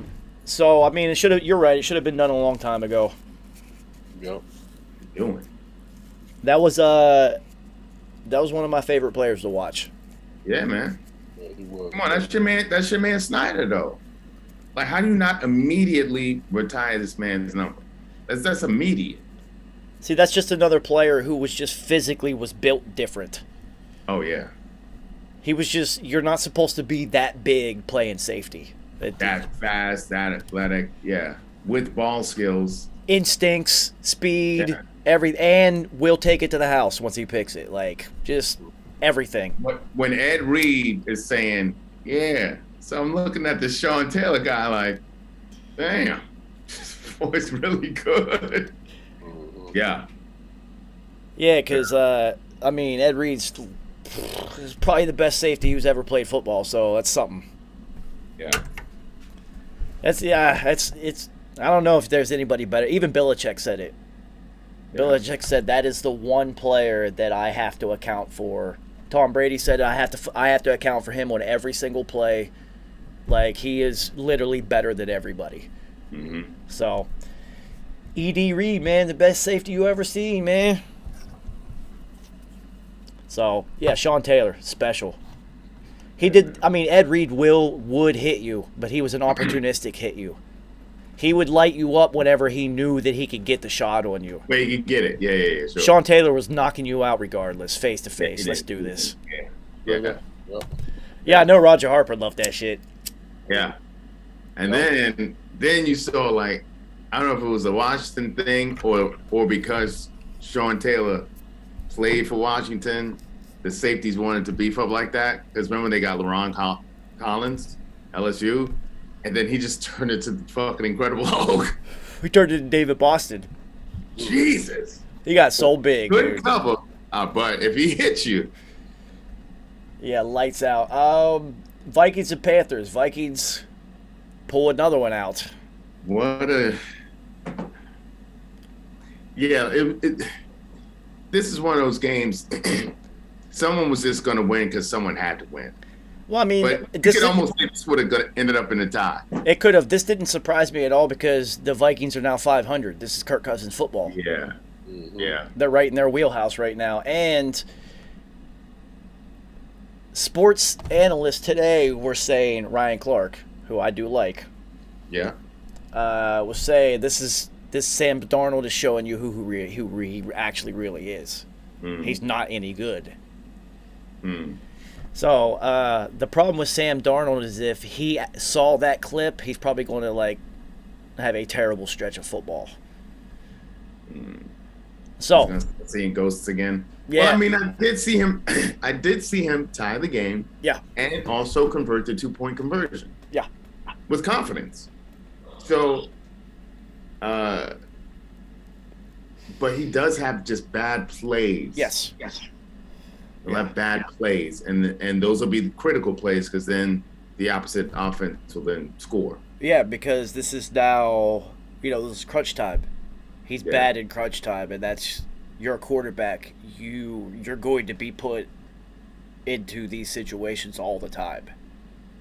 But I will say this, and I told you from the very beginning that I was going to grab this kid. Chuba Hubbard, backup running back to CMC, because why? CMC gets hurt every year, and he will continue to. Yeah, now Chuba Hubbard is playing well. Hubbard's playing well. You're like, this is the other game. I'm telling you, your boy Terrence Marshall Jr. might not be back on the field for a couple games. Well, that's okay. Chuba Hubbard is going to be running and receiving out the backfield, and just eating. I mean, I think this is, not even saying it in a negative way, this is who Sam Darnold is. Sure. He can play. He can make throws at the NFL level. When it gets down to a critical situation, he seems to make mental mistakes. So are we looking more of a backup quarterback or what? Yeah. Long term. Long term. So if the Panthers get the ball with a minute 30 left, down 6, and Sam Darnold trots out there, do you think to yourself, we all know what's about to happen? Yeah, nobody's saying, oh, we left too much time on the clock. Yeah. Nobody's saying. Everybody's saying he's going to throw a pick on this drive. Yeah, I'm going to get me one. Yeah. You're thinking, it's that time. To get me one. It's that time. So it's not like when Brady trots out, everyone says, too much time. Too much time. Aaron Rodgers, you don't even leave him 30 seconds. Defense is playing all tight. And they're like, oh, we left too much time. Yeah. So they're playing tight. So then they'll make a mistake, like a mental error. Yeah. But if I see him trotting out, I'm thinking, oh, man, am I going to take this one to the house? Or That's what I'm saying. So I'm making reservations. He's that guy still. He's still that guy. So I don't know if that move is going to work out for them long term. You have to prove to me in crunch time situations that you can make the plays, because that's your job. You're a quarterback. Yeah. Kickers and quarterbacks have to do it in pressure. And just like we were saying, there's no established finisher. It's not Robbie Anderson. Nope. It's not DJ Moore. It's not DJ Moore. So we just don't know who this person is yet. Yeah, it can't be McCaffrey. You can't rely on him for everything. Nah. He'll never last. He's not big enough to last. Yeah. See, this is what this was the only question about him. We know his ability to play football. It was this. Can his body handle an NFL schedule? Yeah. Because they do require him to run in between the tackles amongst the 8 billion other things they want him doing. So I don't care how good you are. If you're a running back, you're taking shots. Derrick Henry got leveled last night by him. Yeah. Leveled. And that's... He got hit in the mouth. That dude's 250. So, McCaffrey gets hit like that, he's out for 3 weeks. Right. Chargers and Ravens, we already talked about it. It's a non-show from the entire Chargers. Drops. Eckler didn't do anything. Defense wasn't able to stop anybody. Baltimore literally did whatever they wanted, whenever they wanted to. Lamar was just running around like it was a video game. And I'm talking one of the old school video games where you could run, and run in circles and no one can catch you. Yeah. He's Bo Jackson. Yeah. He's both. Like and did you hear the slick shit? The linebacker from who does Baltimore play next? Is it Pittsburgh? Nah. No, they don't play Pittsburgh next. That'd be a big game. Cincinnati. They play Cincinnati next? I think they do. If it is Cincinnati, whoever this linebacker is, he was like, oh, Lamar's just a running back playing quarterback. Don't say that. That's what he said. And I was like, oh, boy. They about to light you up. whoever tight end or running back that you're on, they're gonna have a career day. Well, see, don't guard Mark Andrews. Mark Andrews will have a career day. Well, see, the funny thing is, I can see them saying something like that to him to try to get him to beat you from the pocket, but he will. But he will. That's what I'm saying. He will. He will. Yeah. I'm not a huge Lamar Jackson fan, but I am very pragmatic. Yeah. All right, he's unstoppable. His arm is extremely sneaky. He's way more accurate than you think he is. And his deep ball is incredible. So it's a lot of Robert Griffin Jr. He's passing 70%. He was like at 70% completion rate. It's like RG3, but even more athletic. Exactly. And way more durable. And he understands how to not get hit and things like that. And dude, his play action. Oh, yeah. Unmatched in the NFL. All right, so time to shut this one down. I'm going to send you the new link. See you in 45 seconds. All right. Yeah, Lamar Jackson is an alien.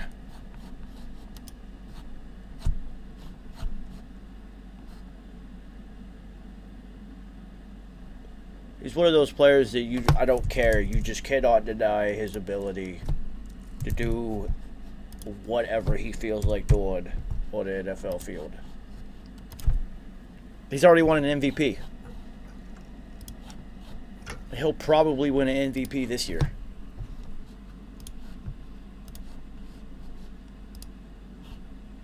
I don't know who is more valuable to their team than he is, because their entire offense is based off of him.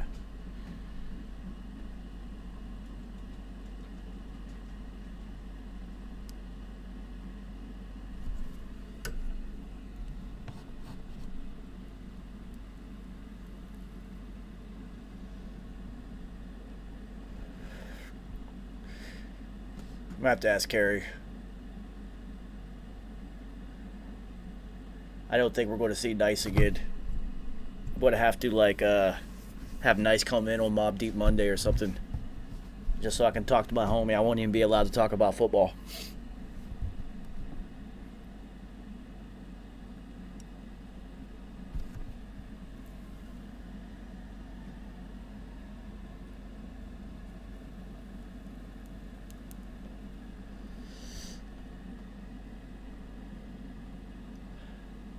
Flea, I see. It's all good. The 333 is a community. You know, Gray Matter is just me and my homies talking about football. If anybody wants to, Vegas, what up, man? Listen to us talk about football, then this is what we do. Yo, so realistically, there is no more important player to their team than Lamar Jackson. Exactly. They have built their entire team around him. This is like Peyton Manning with the Colts. So, and he's playing better than anybody else consistently. So that's now it's about consistency, because Patrick Mahomes, Herbert just laid an egg, like a complete egg, against them, and everyone saw it because everyone was watching. So, still a lot of football to go, but they are hitting their stride on offense, and it's scary because it's like, and figuring it out on defense. So it's just like, in order to beat them, you got to get up on them early, and kind of like, that's the only way you kind of force them a little bit out of their game plan and make them throw more than they would run. But just like Derrick Henry, Lamar Jackson is a home run threat, so you still have to commit to the run. Yeah. And that's what's hilarious about Derrick Henry.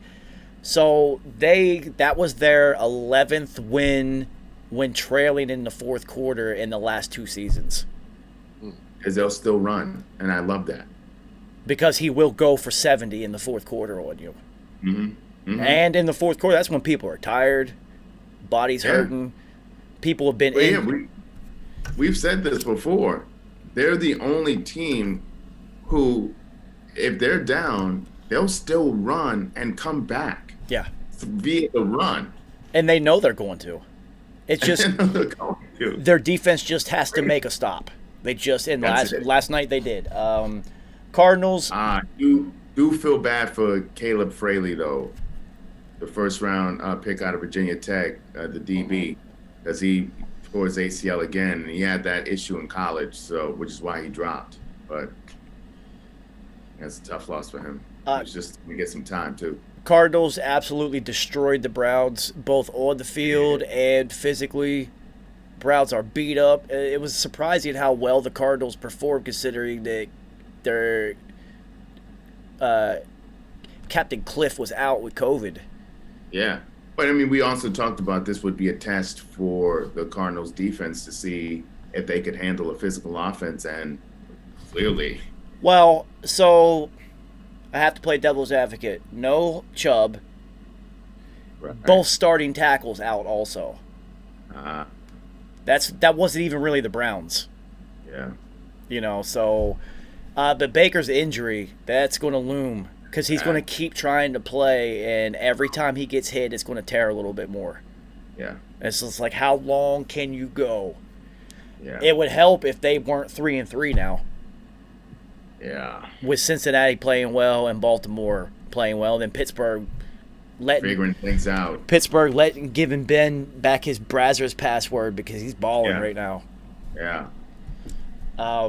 We'll see if that can last. And Najee Harris is fucking. Yeah, that's what I'm saying. And they've discovered what Najee Harris is. Yeah, like he's impressive. Raiders and Broncos, surprise game. Just if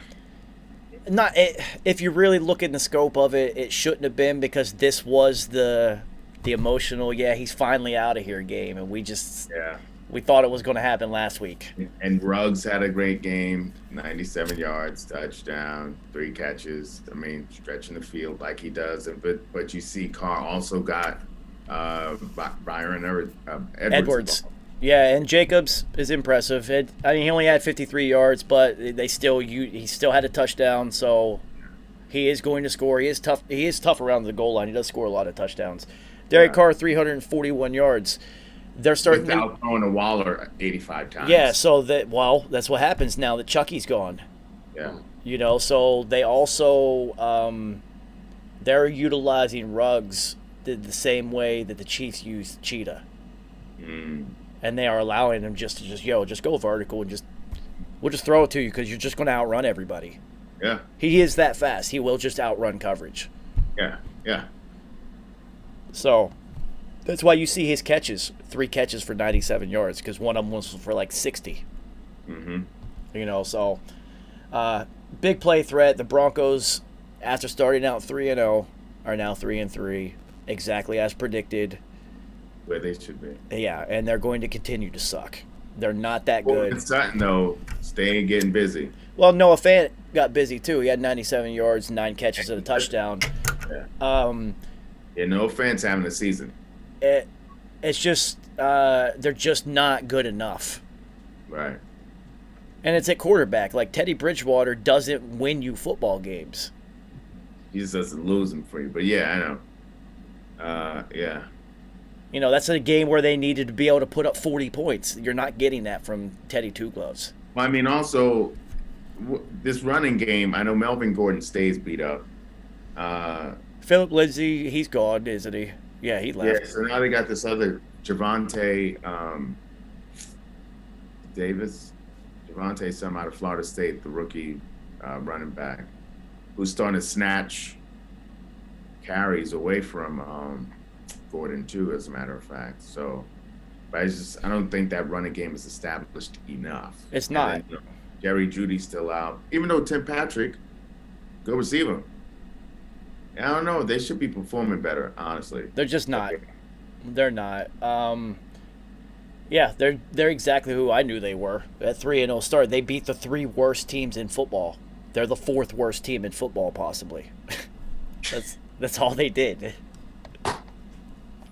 That's all they showed me. Seahawks and Steelers, good football game. Geno did Geno, fumbled when it counted the most. See, I actually thought Seattle hung in there a lot longer than I thought that they would.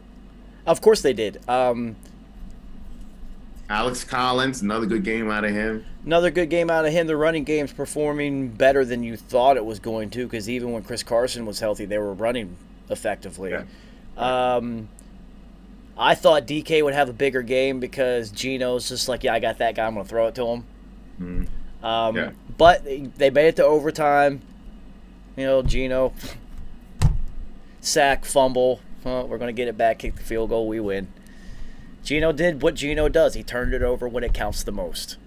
It does not matter how well he plays. He's going to turn the fucking football over. Which is just that's the sad part of his story, because he can play. He did everything really well up until that point. Yeah, that's Geno for you. I know. Geno's the type to give you 30 but miss the last second shot. Yeah. Every night. Monday Night Football. Awesome. This game was awesome. There's been some really good football games through the first 6 weeks, like really, really good football games, and they've all been in prime time, which is awesome. This one was good. Yeah. Because they had an actual training camp. What we said, they need that. Like we said, Tannehill discovered that he has A.J. Brown on his team. Yeah, I forgot I have this guy. 7 catches for 91 yards in the second half. Love it. Retarded. Like you said, on fourth down, went right to him. Of course, he was wide open. Yep. You physically cannot stop him. They moved him into the slot. Get off of me. Too easy. Too easy. Yeah, they kept looking for 39 too. Whoever 39 is on the Bills, they spotlighted him and was abusing him. Yeah, and then the Williams, I think's his name. Titans had another receiver that just started his first 3 catches of the season all came in the last drive. I love it. Yeah, it was just like bang, bang, bang, 3 in a row. And he was running really good routes. It was just like, where's this guy been at? Yeah. Stop throwing it to Julio every fucking play. Has even Fursker lined up yet this year? It doesn't seem. That's why I knew to stay away from Fursker. I was like, I don't trust him. He's not being what he could be. Yeah, I didn't trust it. Me neither. I haven't picked him up once this year. Yeah. Off of your advice, I was just like, because I was just like, listen, man, he's got a shot now. He's there by himself.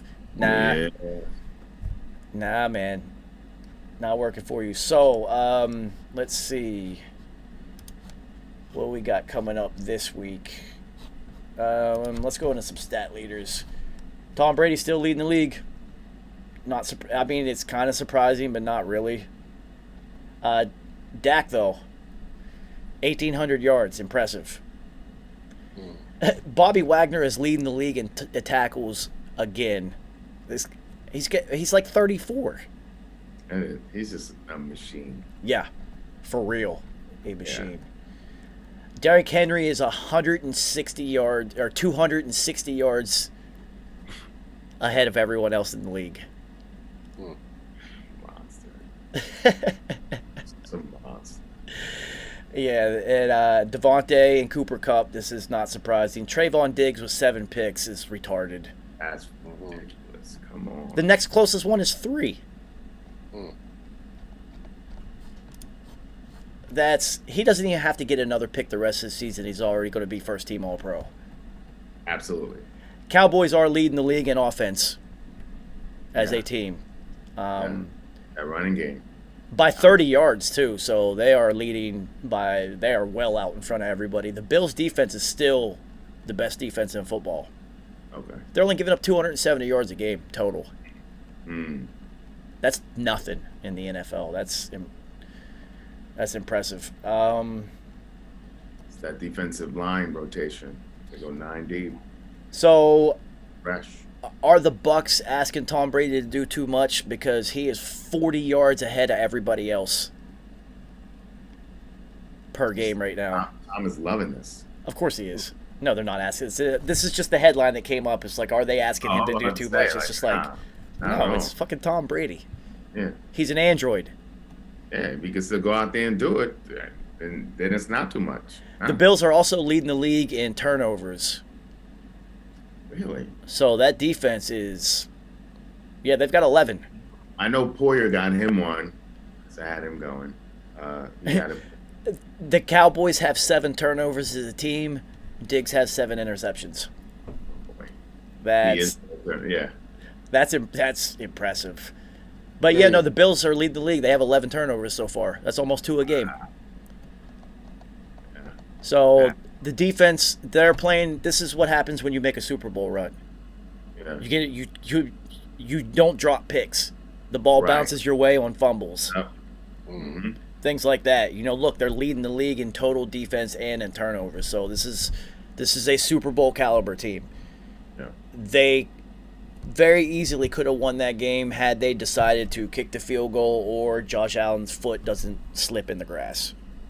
I feel like if they kick the field goal, they go. If they get the rock first, then they'll win. Yeah, that's what I'm saying. But they were thinking if Titans get it first, they're going to hand it to Derrick Henry, and they're going to win the game. Yeah, we're not going to be able to stop them. We're not even going to get And the ball also, back. we're thinking our quarterback is a defensive end who, at that point, was 14 of 15 on 4th and 1 conversions in his career. So, yeah, no, it was a great call. he just slipped. His foot slipped. Yeah, he slipped. A conglomeration of things happened. His foot slipped because as soon as he started, you saw the dig in the grass, and that D tackle. That So low. He made Army crawled.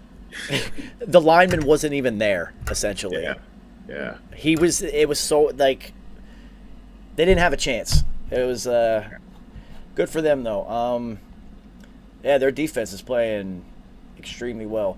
The Buccaneers' offense is hysterical to me because it's just like they're literally going to do. This is the best offense that Tom Brady's ever had Easy.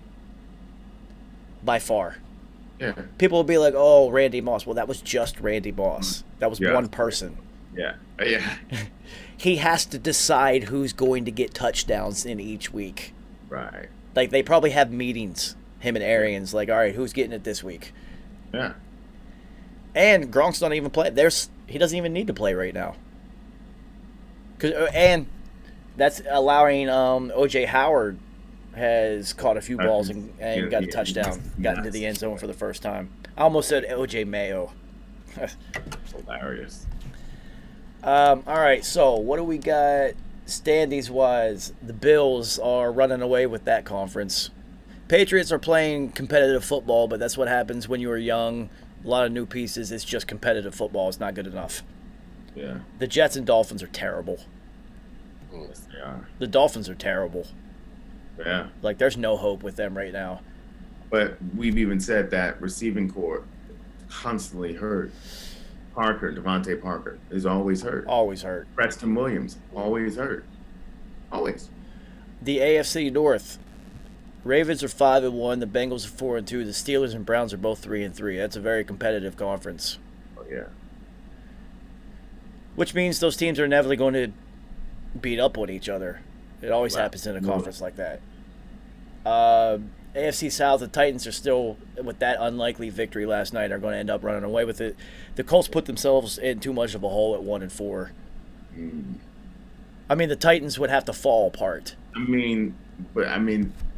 Maybe wild card. I mean, that's the way for them. Wild card. It's going to be tough. It's all going to depend on what happens with Cincinnati, Pittsburgh, and Cleveland, essentially. Especially Cleveland. Cleveland's probably going to be the one. Because the Patriots at 2-4, that's not a wild card team. That's not happening. Right. So the Colts, and then you also have to think in the other conference, the Chiefs are still the 4th team in their own conference at 3-3. We know Denver's going to fall off that 3. They're going to go. The Raiders pull out now will the Raiders be who their roster should be?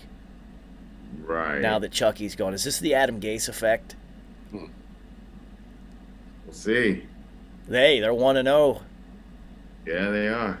They're 1-0 with the football Paisan as head coach. So yeah, we'll see. I still think the Chargers are going to win that division. They just laid an egg. It happens. It happens.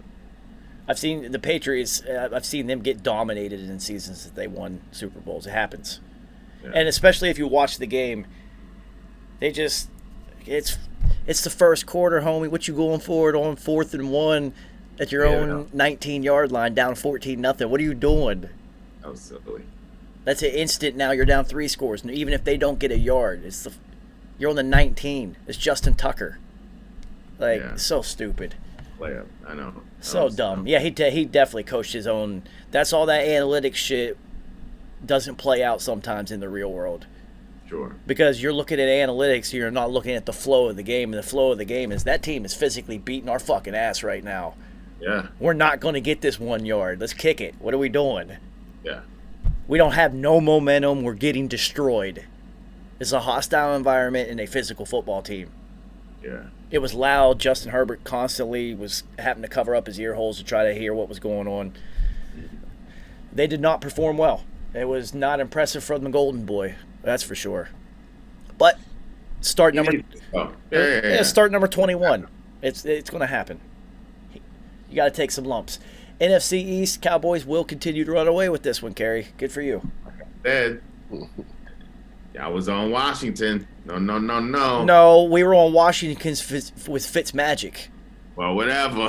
Fitzmagic got hurt instantly, and now we're all drinking Heinekens. I saw Dallas all the way. I didn't care who's in Washington. Well, we just hate. I mean, I know you have a hatred because you're a Jags fan, but But I also have a realism too. Yeah, my realism cannot trump my hatred for the Cowboys.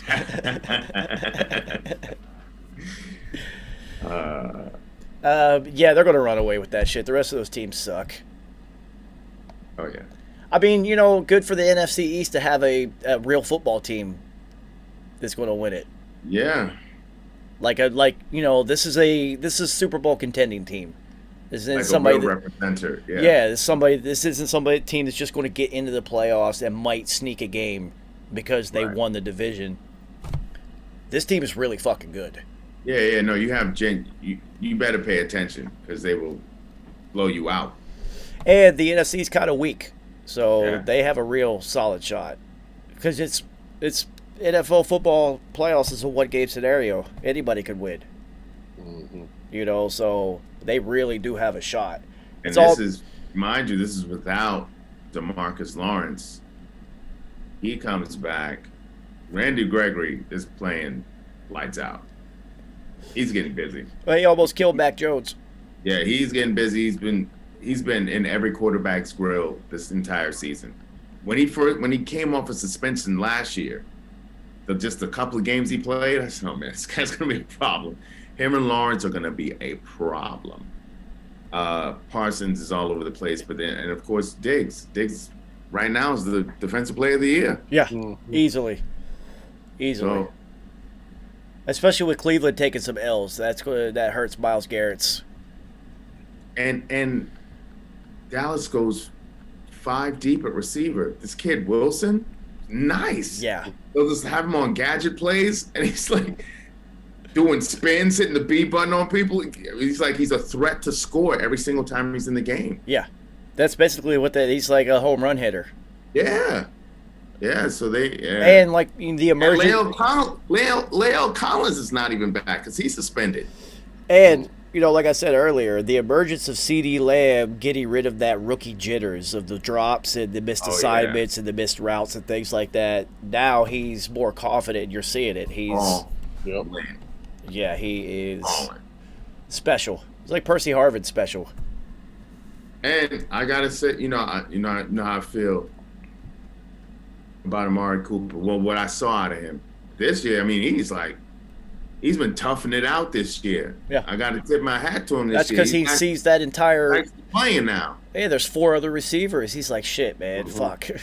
Yeah. This kid Wilson going to take my spot. He's one of the nastiest route runners there is in the league. That's what makes me so mad with him. I'm like, you are so nasty. I just need to see some effort. You just gotta want it. Yeah, you just gotta want it. And he's been doing it this year. Gotta have that. I like Gallup too if he comes back. Shit. Yeah. No, they're loaded, Roger. That's what I'm saying. They're loaded. They're too deep in tight ends too. Dak is using both of them. Yeah. 2 running backs. Yeah. Loaded. They're loaded right now. Because the defense is actually playing. Because last year they had one of the worst defenses in NFL history. Yep. And the addition. They needed your boy. They needed your boy Dan come through. See, this is what he needs to be. Just be a D coordinator, dude. Like, you're not a head coach. Just do that. He does that well. He does that well. He's done it well at every place he's been at. Mm-hmm. Also, the addition of Micah Parsons changes things. Because now you got that guy in them. And you got like a Ray Lewis guy. Yeah. This is like a special guy in the middle. Yeah. I liked him in Penn State against Buckeyes every year. He balled out every time. Oh yeah, I most definitely did not want Dallas to get him. Well, I mean, the myth. There's a myth. He's like Deion Sanders. There's a myth about him. First snap in high school football as a freshman, everybody was just like, give him a scholarship. First play, they knew. Like, no, he's a freshman, that guy? No. Like, getting scholarships as a freshman, like one of those guys. Yeah, yeah. And that's rare for a linebacker. It's usually going to be like Derrick Henry or a quarterback. Right. It's going to be or like a D lineman who's like just a giant. A monster, right? A monster. It's not going to be a middle linebacker as a freshman. Like, that guy's better than everybody. Yeah. So they knew. Everyone knew. And you see it. He transformed. Everyone's like, oh, Dan Quinn. No, it's that guy. You have that guy. He transforms everything. Loves the game. Yeah. He's a maniac. It's like having Luke Kuechly. You have like that guy. Yeah. It changes everything. Just wait till he gets some more experience. Yeah, and allow him to really run the defense and be that guy. And then Diggs. Diggs is playing just. Listen, man. He has ball skills, but you also have to be there. You have to be in the spot to make the plays. Sure. There's been probably at least 3 of them that were thrown right to him. Yeah. But you still have to be there. Like, you can't take advantage of their safeties right now. They don't have the greatest cover safeties. I think it's definitely a weakness on their defense. So. Yeah, you're gonna have to go vertical on them, and you saw that. Mac. Diggs scored, and this is what you gotta love. Mac 10 handle. Diggs scored, pick 6 on him, and literally the next play they go 74 yards. Yeah. Right over top of Diggs. Yeah. And this is the thing with him. You have 7 picks and 2 touchdowns. You cannot complain about this, but he also does that. He does. Because if you remember his rookie year, he was getting beaten like a African drum. He's gotten beaten a couple times this year deep because this is what he does. Now, he's also given you a turnover every single game. So, yeah, whatever. Who cares? Yeah. But, I mean, what if he gets beat twice in a game? Sure. They play the Chiefs, and the Cheetah has 240 yards and 3 touchdowns on him. Who cares if he has a pick? Right. Yeah. Yeah. It doesn't matter. So, I'm telling you, I mean, yeah, Mac Jones is impressive. But I am a realist. He is a rookie. Yeah. Kenyon Bourne is Kenyon Bourne. This isn't an all-pro receiver. Right. So this is kind of alarming to me for Diggs to be able to give up touchdowns to people like that. Right. This isn't the elite level NFL. This isn't Herbert and Mike Williams. Right. Davonte, and Aaron, which they're going to have to play. Well, you would expect that, like, oh well, obviously. Exactly. So Joey Boyband and Chase. I mean, it's already there. It's all exactly. So that to me, I'm just like, ugh. Tom Brady, they already beat the Cowboys. Yeah. Because it was a shootout. Yeah, but Tom Brady has all these people to work with, and you saw what happens. Like wrong. Yeah, AB getting busy. You can't stop all of them. So it doesn't matter if he got a pick in that game. Who cares? Yeah. They still could. You can't stop all of them.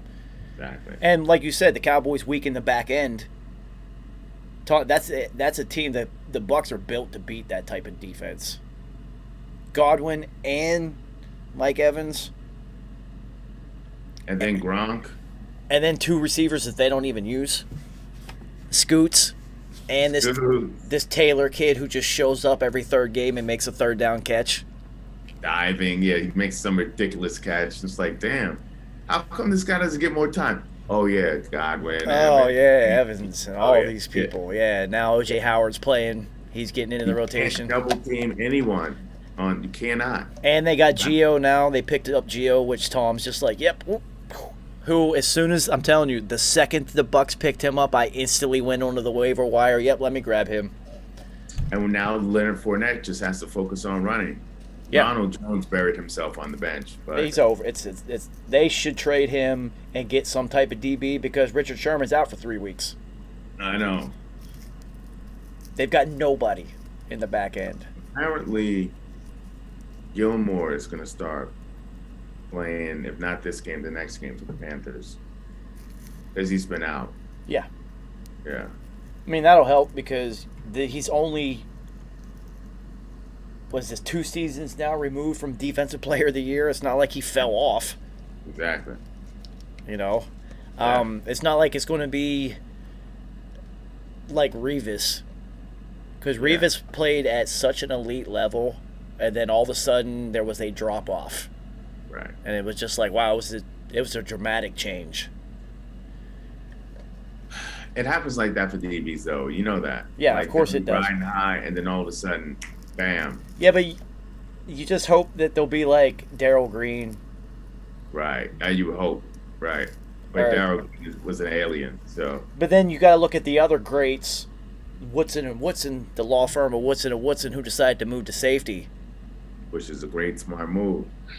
So that's, they're doing that with Jalen Ramsey. This guy's playing all over the field right now. Yeah. He's everywhere. Yeah. Which I like, but at the same time, whenever there's an elite receiver and it's a big down, you should probably be covering that guy. Mm. There's been moments when this has happened and he's like covering the tight end or the slot, and I'm just like, it was like an all-pro receiver out here. With it's third down, you should be out there, homie, because this guy's going to get beat. Yep. And it happened. So it's just like, I don't think this isn't Troy Polamalu. This is Jalen Ramsey. He's a cover corner. Yeah. Like, make him cover people. Yeah. It's odd. NFC North, Green Bay Packers are going to run away with this division.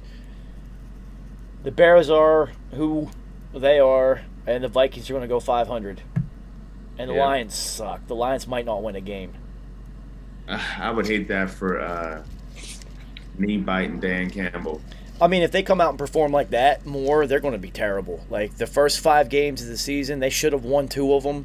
Yep. They've been competitive. Absolutely. They were not competitive in this one at all, across the board. So, no crying at this press conference, Motor City Dan Campbell. Yeah. You guys suck. NFC West.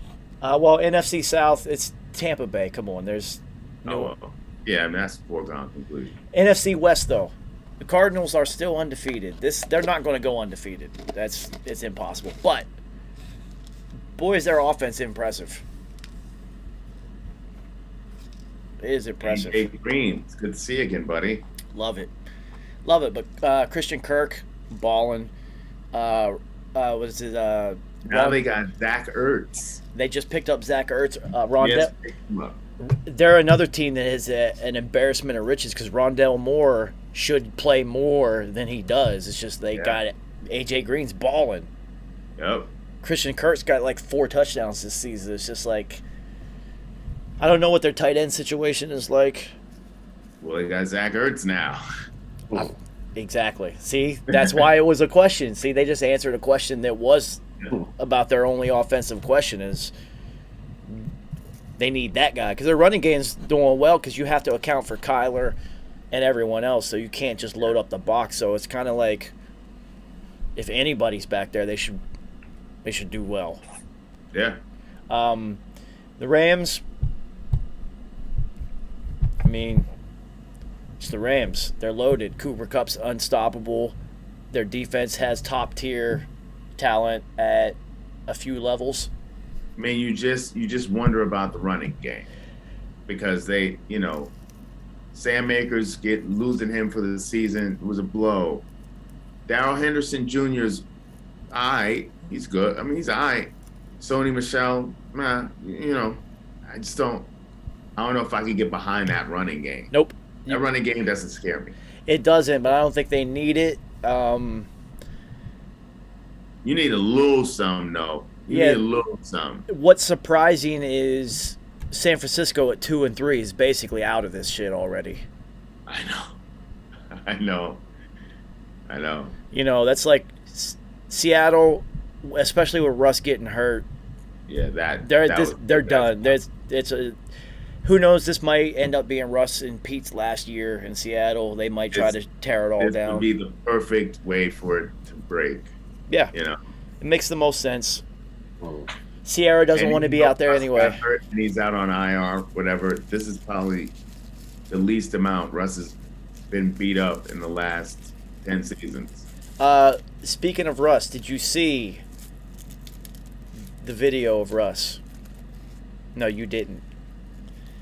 Yo, so Russ pregame. This really happened. You can YouTube this one. Russ pregame ran himself through a full 2-minute drill. By himself with no ball. Including calling all the plays, breaking the huddle, going in down on the knee in the huddle by himself. Calling out the plays, but not actually calling out plays. He would just be like, it was so fucking weird. He went through a whole 2-minute drill by himself. You have to watch it. So they you know, like the announcers just like, see, this is why Russ is different. See, he loves this shit. He like, it's all, and it's just like, no, this. But see, that's what Kobe would do. Yeah.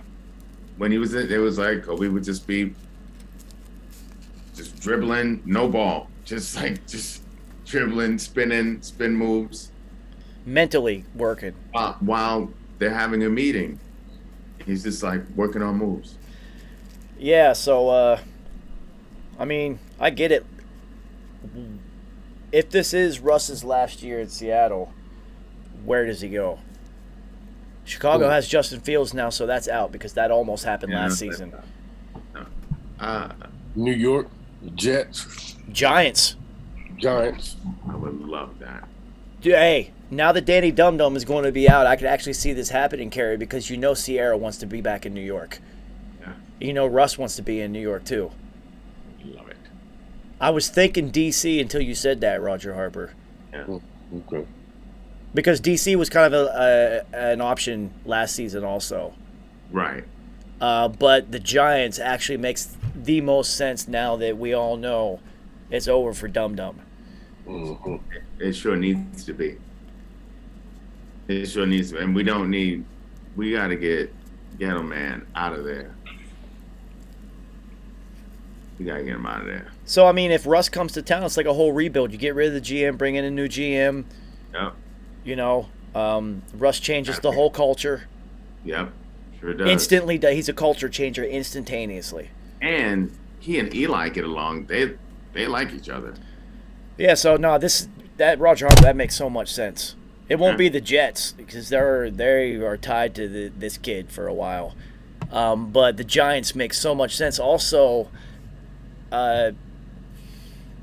like front office wise and like football history wise, the Giants are it's the fucking Giants. He would be a perfect Giant. Yeah. For like who they want, like the giant players. You know what I mean? He's like football Derek Jeter. Yeah. He's Giant gold.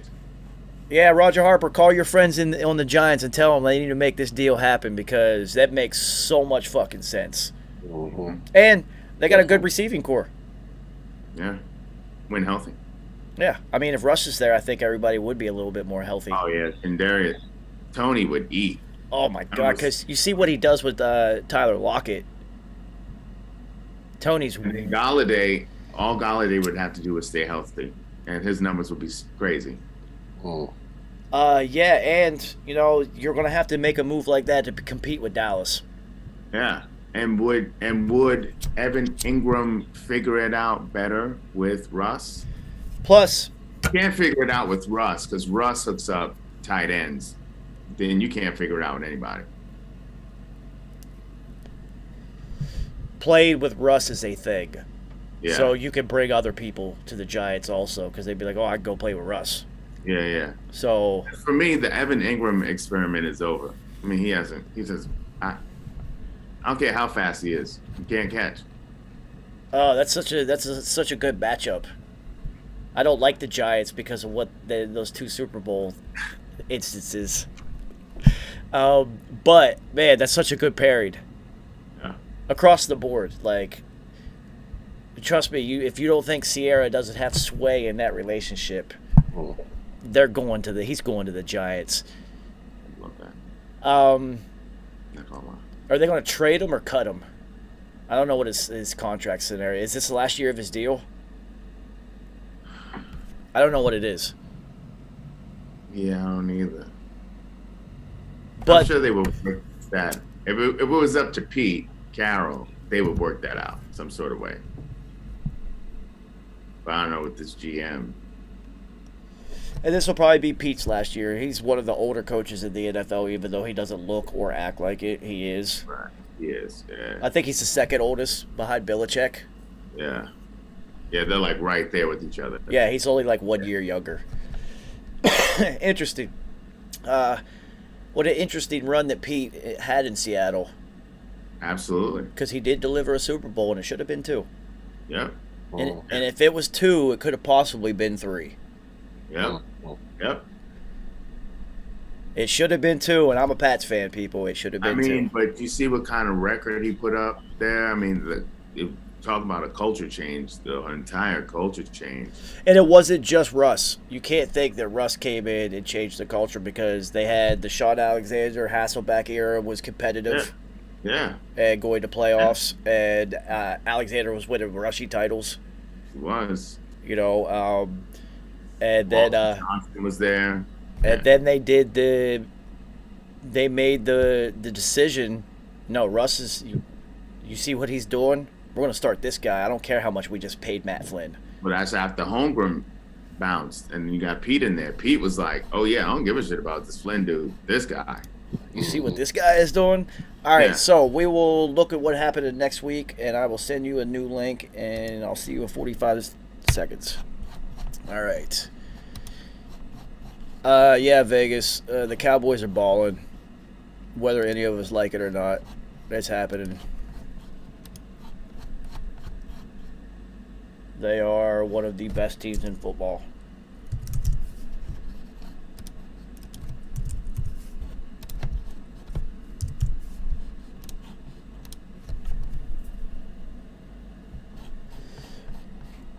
No, Russ changed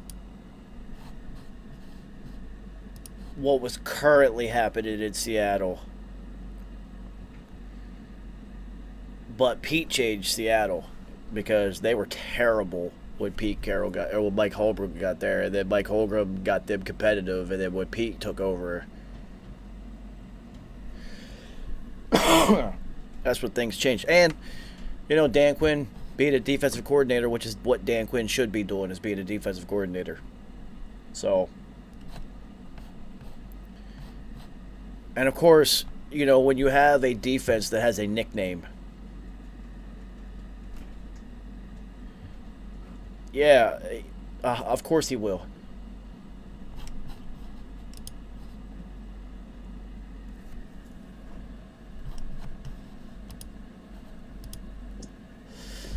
Oh, Beating. quick jaw Roger Harper. Beating. Bag, bag, gag, gag. Got you. That's hilarious. All right, so what do we got coming up this week? Week 7. Thursday night, we already know Denver at Cleveland. I want to go with Denver. Denver feels right. I think Chubb might try to play, but if those two tackles don't play and Baker's limping, like gimping around out there, it's just not going to happen. I'll go with Denver too. No, I'm fully expecting Case Keenum to play also. Yeah, that's what I'm saying. And this is the type of game.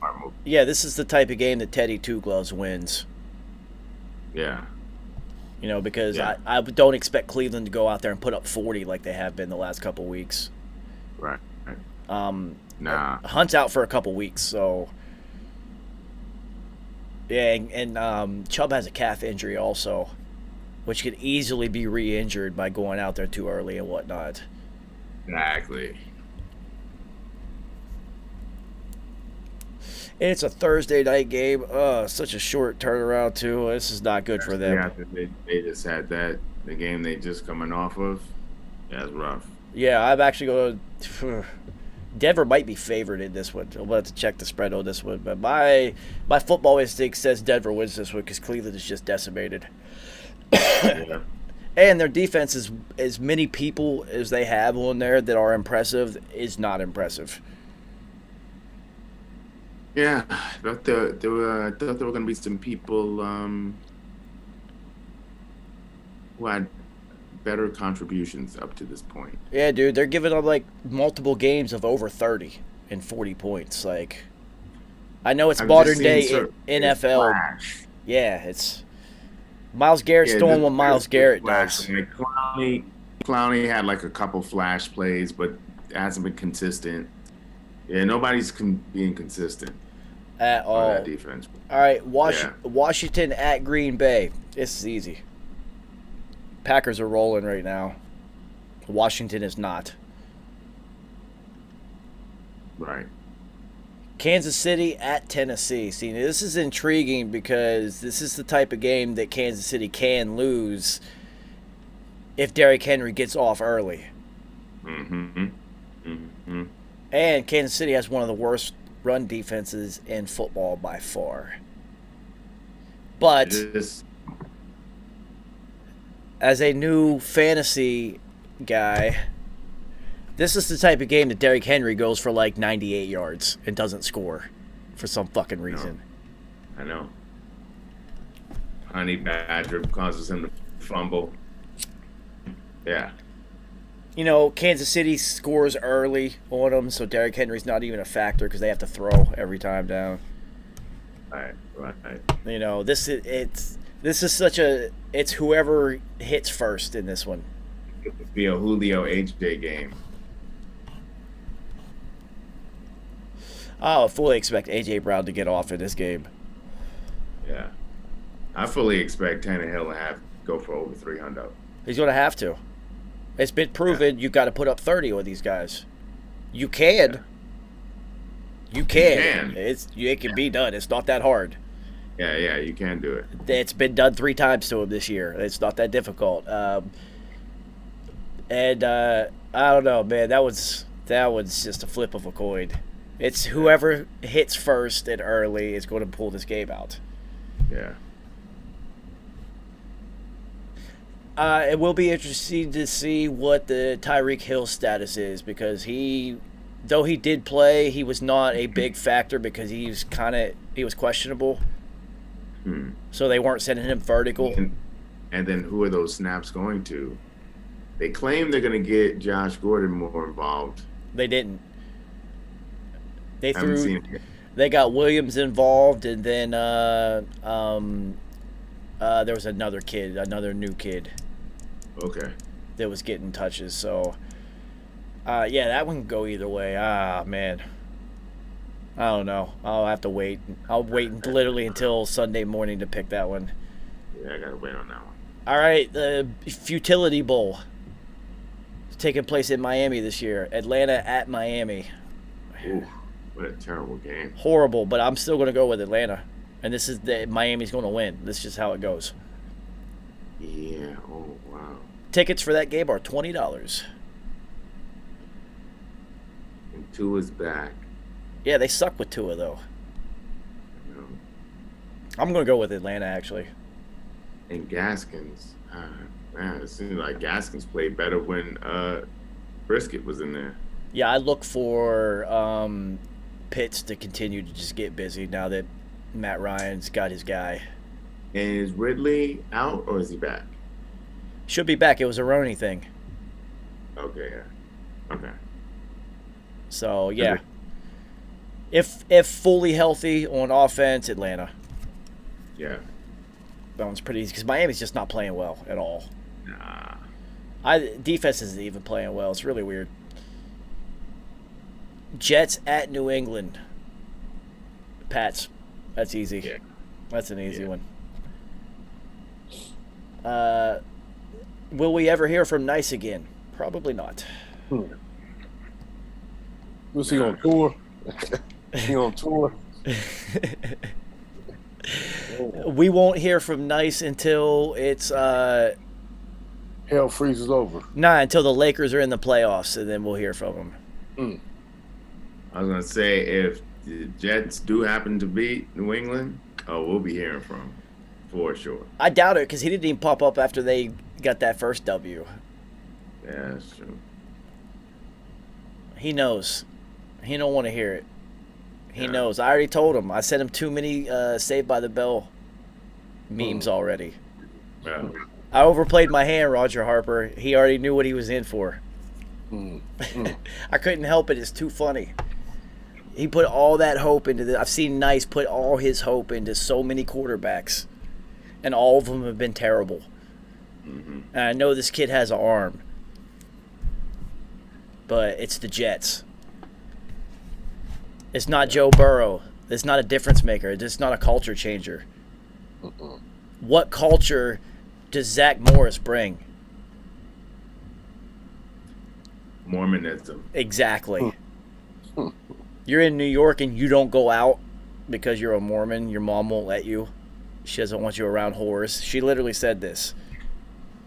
She said hooers, though. That's how Mormon they are. Hooers. She said, I don't want him around all those hooers. Yeah, so, like, everyone's like, well, yeah, New York's not going to affect him. Well, you still have to, like, be cool with your team. Gotta be cool with your teammates. His teammates are going to Angels and whatnot. Like, you know, they're going out. So, yeah, we're not going to hear from Nice. Carolina at Giants. Carolina.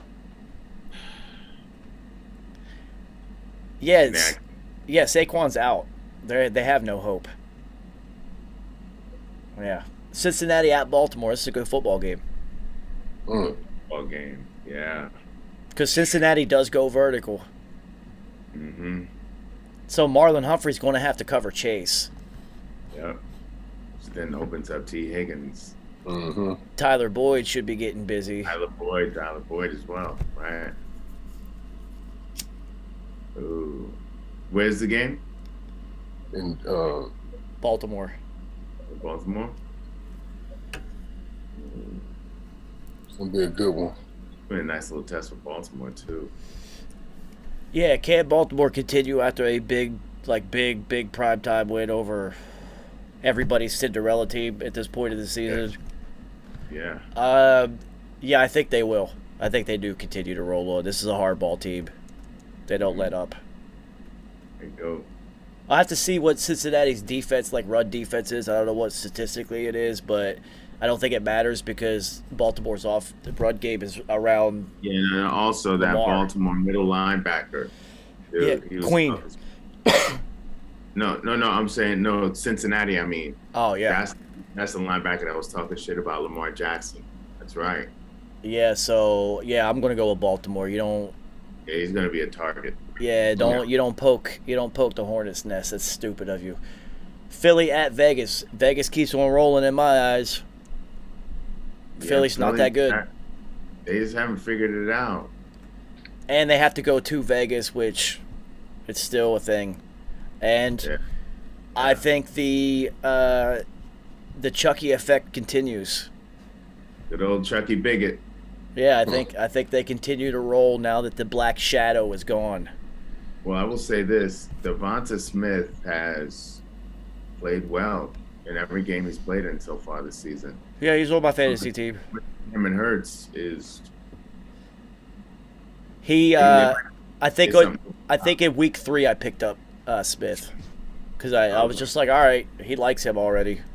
Yeah. Jalen likes this guy. And it's just like, Carey. His quarterback likes this guy. He's going to go to him. It's just. I mean, they were boys in Alabama. Hell yeah. It's just going to happen. He's going to go to him. Like. Absolutely. And the kid can play. He's extremely smooth.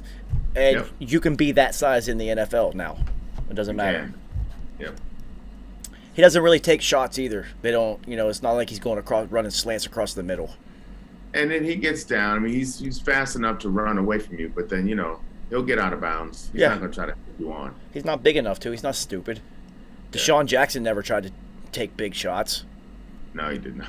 Ever. He did like to taunt. So every time he did catch a big shot, I would laugh. Of course. Payback. So, Detroit at the Rams. Jesus God.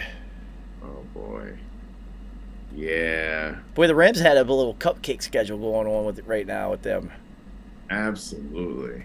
I mean, it gives them time to work out their running game, I guess. Yeah. They're going. This is a practice. Yeah. This is practice. This is terrible. There's some bad football games this week. Houston at Arizona. Wow. Chicago at Tampa. See, I'm not even going to talk about that game. But okay. So we got a theme. So we got Stafford going against his former team. Watt and Hopkins going against their former team. Yeah, they're all going to go off. Their teams are so talented that they're just going to do it on purpose. Kyler's going to be like, yo, Nuke, how many you want? 3? Yeah. You want 3 this game? I got you, homie. Fuck it, let's get 4. Fuck it, let's do something stupid. Because they're going to be able to. They're going to be able to do whatever they want. He's gonna want 4 for his homie, Deshaun Watson. Exactly. That's what I'm saying. These are 2 of the best teams in football going against 2 of the literal worst teams in football. Scrimmages. These are scrimmages. Yeah, these are terrible matchups. Chicago at Tampa. This 4:00 slate is terrible. Damn, that's bad. I mean, I'm going to watch Tom play, but it's like... Oh, Justin Fields will get to meet Tom Brady, so there's that.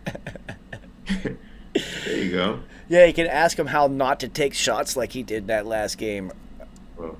So stupid. So at 4:00 next week, it's literally like Philly at Vegas. Will be kind of competitive, I guess. This is bad football. Yeah. This is bad football next week. There's weeks like this. Yeah. We had 2 good ones in a row. This is not a good one. You're just gonna be looking at your fantasy squad stats. Yeah, basically. You're like putting up some video game numbers. Yeah, basically. Colts at San Francisco. San Francisco off of the bye. Colts are trending in the right direction. I don't know who's playing quarterback for San Francisco. Let's say who's quarterbacking. Probably Jimmy G.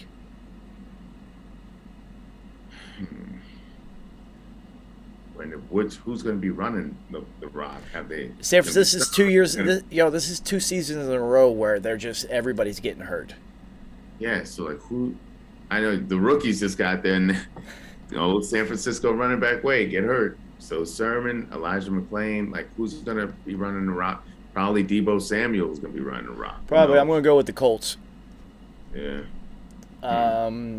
Monday night, Saints at Seattle. Saints. Going with the Saints because Geno will find a way to lose the football game. The classic Geno crab legs matchup. Geno will have you in the game until it counts, and then he's either going to fumble or he's going to throw a pick. Yeah. This is a bad week of football. I might do something else on Sunday. I might play golf or something. Wow. Yeah. This is bad football, man. This Sunday is not going down. Kansas City at Tennessee is literally the only, and Cincy at Baltimore. There's 2 good football games this Baltimore, week. That's the game. Mm-hmm. So the 1:00, they're both at 1, so that keeps 2 screens occupied. So then expect some real silly shit to happen in these other games. Yeah, it's going to be something stupid. Yeah.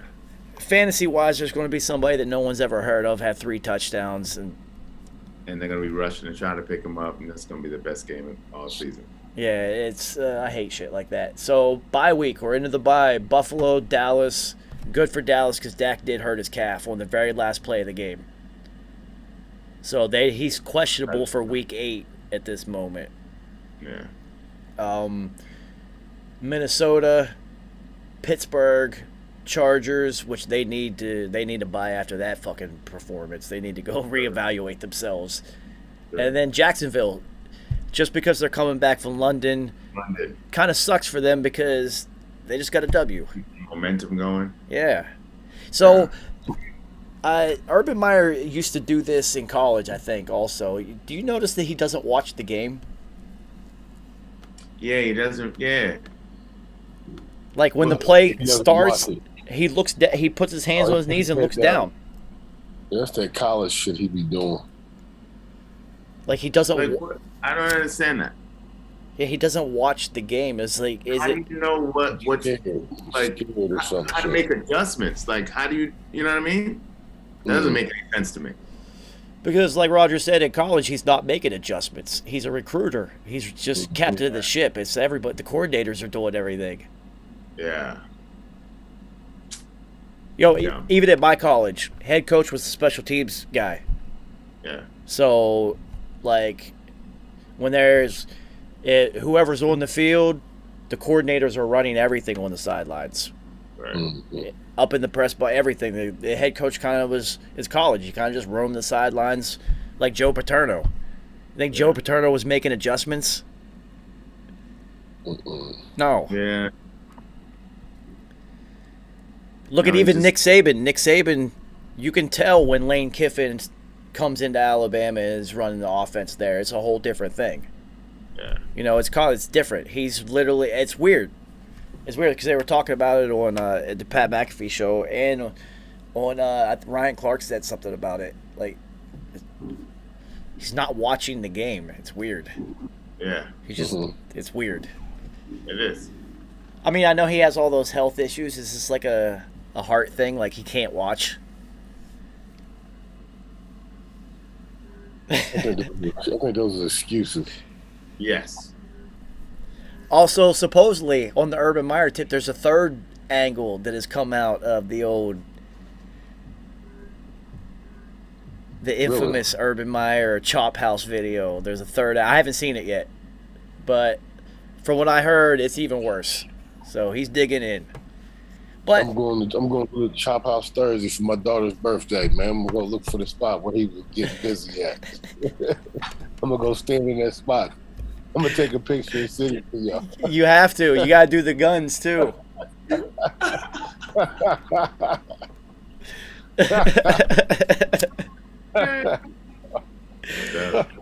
That's hilarious. Oh man, a round of Urban's bourbon on Roger Harper for everybody. Sure. That's hilarious though. But yeah, third angle. Of course, I'm gonna have to watch it now. I completely forgot about it until we started talking about Urban Meyer. But good for Urban Meyer that the whole Chucky thing happened. Yeah. To just took all eyes and fingers off him. Yep. He had to fire somebody.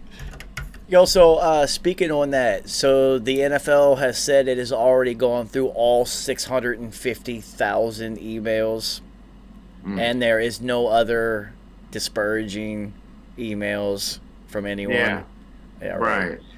Okay. They want this shit to go away because they know the names that would drop from who was responding now we're dipping up into executives. Yeah. And ownership. So get out of here.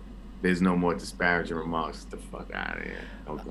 Yeah, so their sacrificial lamb was Chucky. Yep. Chucky Bigot. Chucky got it. He was the only one. He was the only one who said anything. Yeah, Paul Allen never responded once to any of those. Bruce. Paul Allen. I always say Paul. You do. That was the Starbucks Seattle Seahawks guy. Yeah. Bruce Allen. Yeah. Bruce Allen never responded ever. Ever. Jay was never CC'd in any of these conversations. Come on, man. What are we talking about? Yeah, come on. Well, yeah. Good for Urban because the heat is off, but probably bad for him because he seems like the type of person to be a reoffender. Be like, oh, ain't nobody paying attention now. Well, and also, there's the USC job, but also LSU. the LSU job popping open. So, I mean, Urban could slide down in there. Those names going to get brought up. Honestly, if you have a chance to go to USC or LSU, which one are you taking? It's the SEC, dude. You're going to LSU. Exactly. Like, let's be realistic. It's LSU. Exactly. And whatever you want to say about them, however deep you want to dive in with Urban, he is a master recruiter. Yep. And you talking about getting that Louisiana talent? Woo. He's got the Florida connections already. And he would have Texas, who's right there. So, yeah. Yeah, it fits. He should go to LSU. The USC thing, I was just like, you have to go rebuild USC. Like, you have to rebuild it into what Pete Carroll turned it into and what it was historically. LSU is fucking LSU. You can just go down there. You would be the king. You can just go down there and whatever roster they have, just start competing immediately. Well, nephew he's getting that good time. Josh Williams getting in there, he's getting busy. You know what I'm saying? He's getting more and more snaps by the week. Good. That's dope. Yeah, Urban Meyer, go to LSU, dude. Hell yeah. Dude, they call it Urban Street. Oh, see, it's too easy. It's too easy. This is way too easy. He has to go. And he's going to because it's not like what they just did is going to keep happening. Or even matter. Yeah, that win doesn't matter. They suck. They're going to keep sucking. And win doesn't matter. Doesn't matter. Yeah, I mean, you just kept from going winless. Okay. Yeah. And all right. I mean, it was foreseeable enough for all of us to pick this game anyway as Jacksonville because it's like, that's a home game for them. It's literally listed as a home game for them. It is, yeah. It's hilarious if you think about Roger Harper, because like, you go on the road, you play the same team each year on the road, you're going to the same hotels, you guys know where you want to go eat at, probably got girls that you already know over there in that city. Like, everything's already lined up. You're comfortable. That's how Jacksonville is in London. They probably can't wait to make that trip each year, Kerry. It's like, that's what I'm saying. Shit, it's about time to go back. Get the hell out of Jackassville. Yeah, man. They got some London females over there. That's just like an international hub. You'll meet and everyone from everywhere. And Europe just hangs out in London. Yeah, and you're an NFL star to all of them. Which they don't really know now. No, but the NFL thing that's not what's going to impress most of them. You're rich. Nah. Right. It'll be more of a novelty. But, yeah. And they'll talk shit about it, but for like banter. Yeah, of course it'd be like, some girl from, like New York dating some Italian soccer player. Like, whatever. You play soccer, who cares? Right. Like, but he plays football. Yeah, you play football, who cares? You're rich. This is awesome. Right. We're going to dope clubs, all your friends have money. This is cool. Right. So yeah, they can't wait to go on that trip. Oh yeah. Good for them. They're going to suck though. They're going to be terrible. So I will say though, James what's his name? The running back? Robinson. He's gonna have another good year. Well, he's by RB too, so I have Hebdry and him, so I'm killing it with those two. He's already having a good year. Marvin Jones is having a sneaky good year.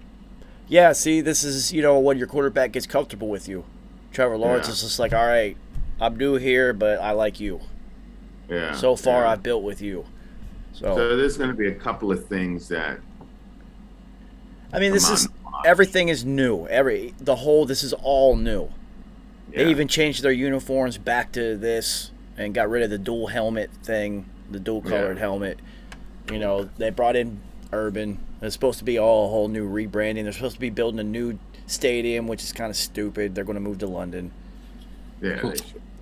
They should. But that guy's got so much money, he's probably like, well, whatever. Build him a stadium. Who cares? Yeah. I mean, it would just suck going from London all the way to L.A. to have to play the Rams. You know what I mean? That'd be a hell of a trek. You know what I mean? It's going to start happening. Look, I feel like we have to have practice in L.A. Like, we got to leave the beginning of the week. You know what I mean? Make sure our legs are right. Yeah, no, it'd be weird. They'll probably end up having... They wouldn't be there like... You wouldn't have 8 games in London. They'd probably have like 4. To where they could have like back-to-backs. 2 home games in a row in London. They would do something like that. And then another team would probably start doing the Germany thing. Because that's now going to be a thing.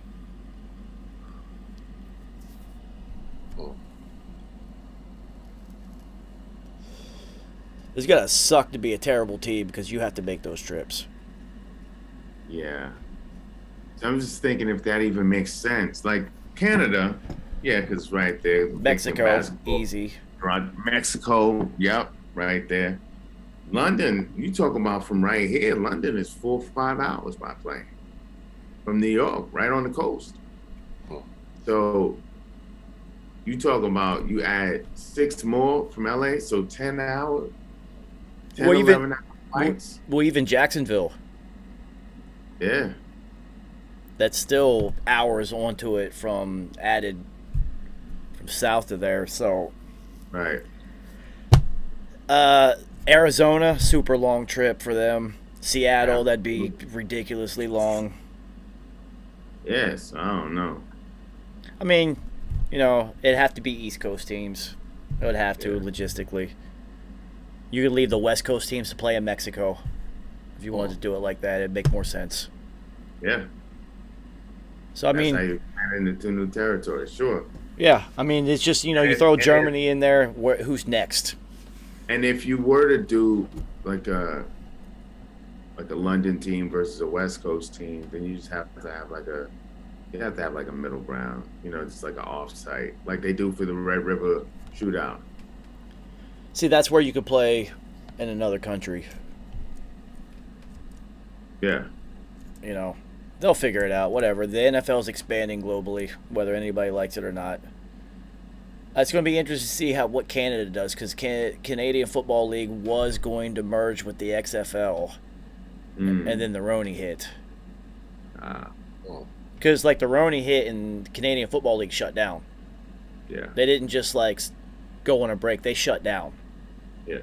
We're done. So, it's like they were only making enough to keep operating. It's not like the NFL where these teams can handle shutdowns. They have lockouts all the time. These guys are billionaires. So then the XFL, The Rock bought the XFL. Right. And then they were going to merge with the CFL and do something, which would have been interesting. Do you make the CFL adhere to whatever the XFL's rules are, but an American football field? Right. Because that's how wide is it? Isn't there's 60 yards wide or something?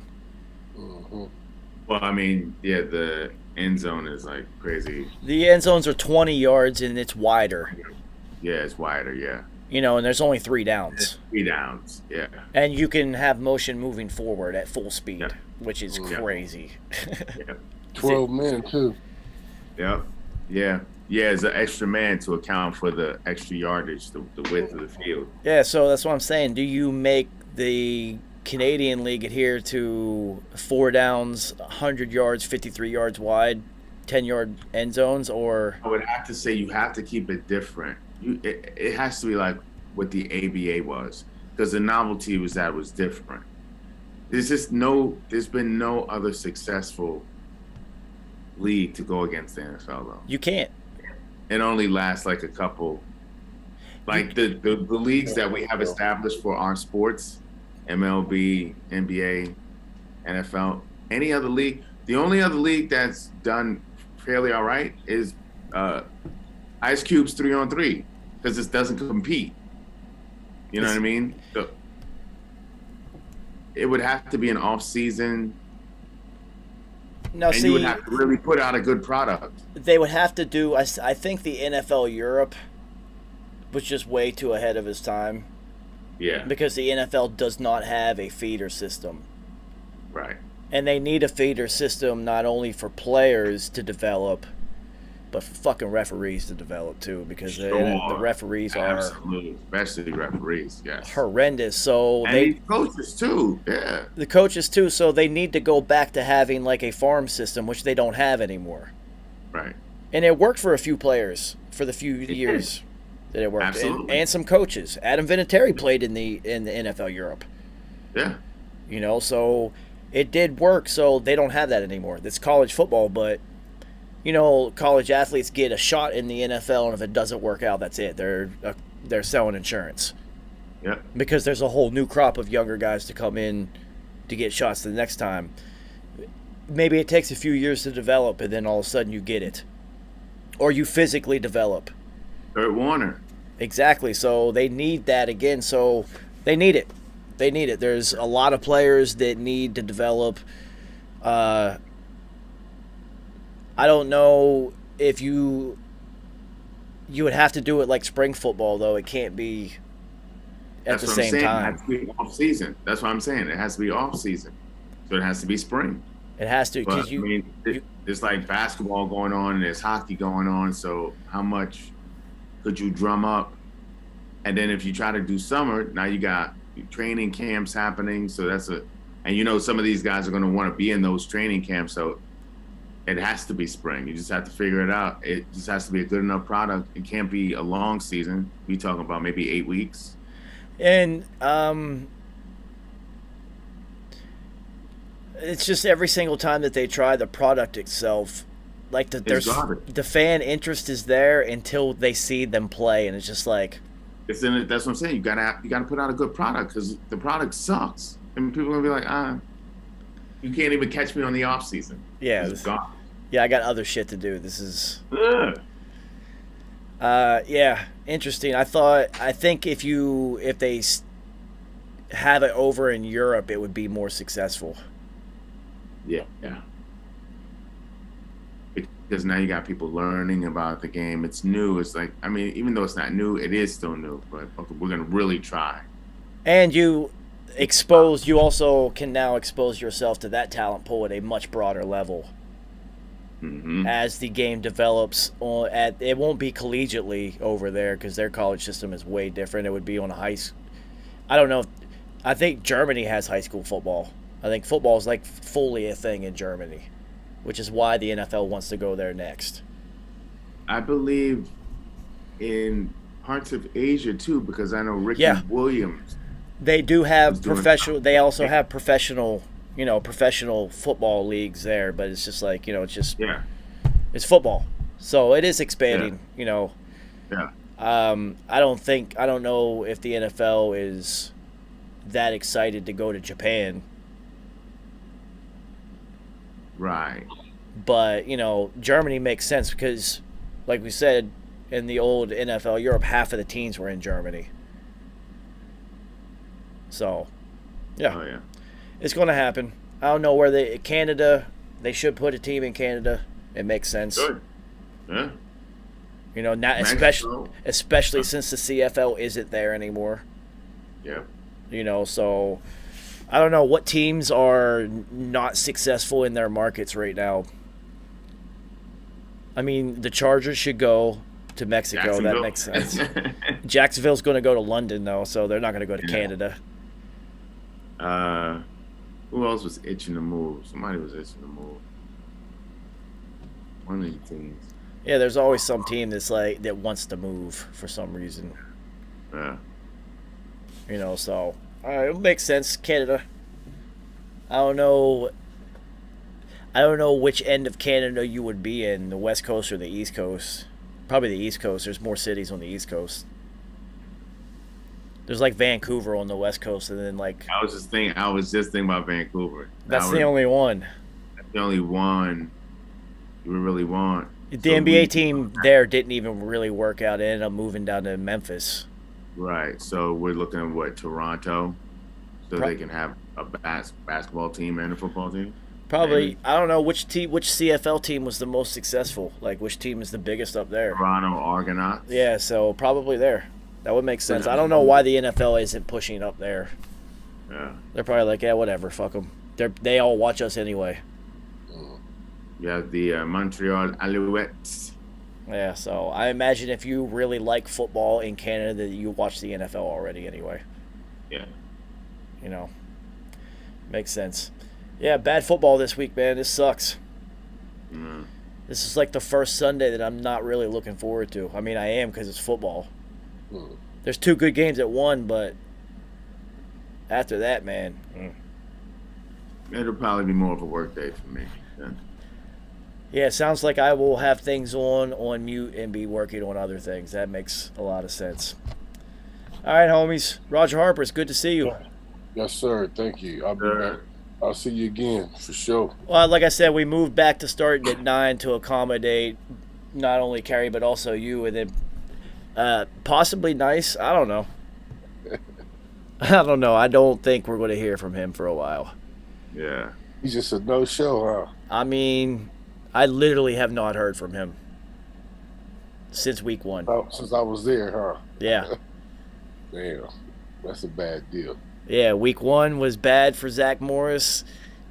By week 2, when the Patriots smacked him, we have yet to hear from him since then. Come on, man. Come on back, Nice. Yeah, I mean. Nice. If you come back, I won't make any Saved by the Bell references. You guys are having a terrible season. I can't. They're really bad. It's like they're not even going to be like 5-6 wins. To where it's just like, all right, we can see the future. They're going to be really bad. Which, I feel bad for the head coach because I mean some players are really playing hard. Yeah, no, they need more pieces, some time to build, and They need more people. They need more people, and I don't think Zach Morris is it. You need AC Slater. I don't know what to tell you. All right, fellas. I'll be in Roger Harper. I'm going to hit you. All right. Peace. Peace. All right, so, yeah. Flea, as always, good looking, homie. Shout out to everybody for coming through. It's a bad week in football. I can't believe it. This sucks.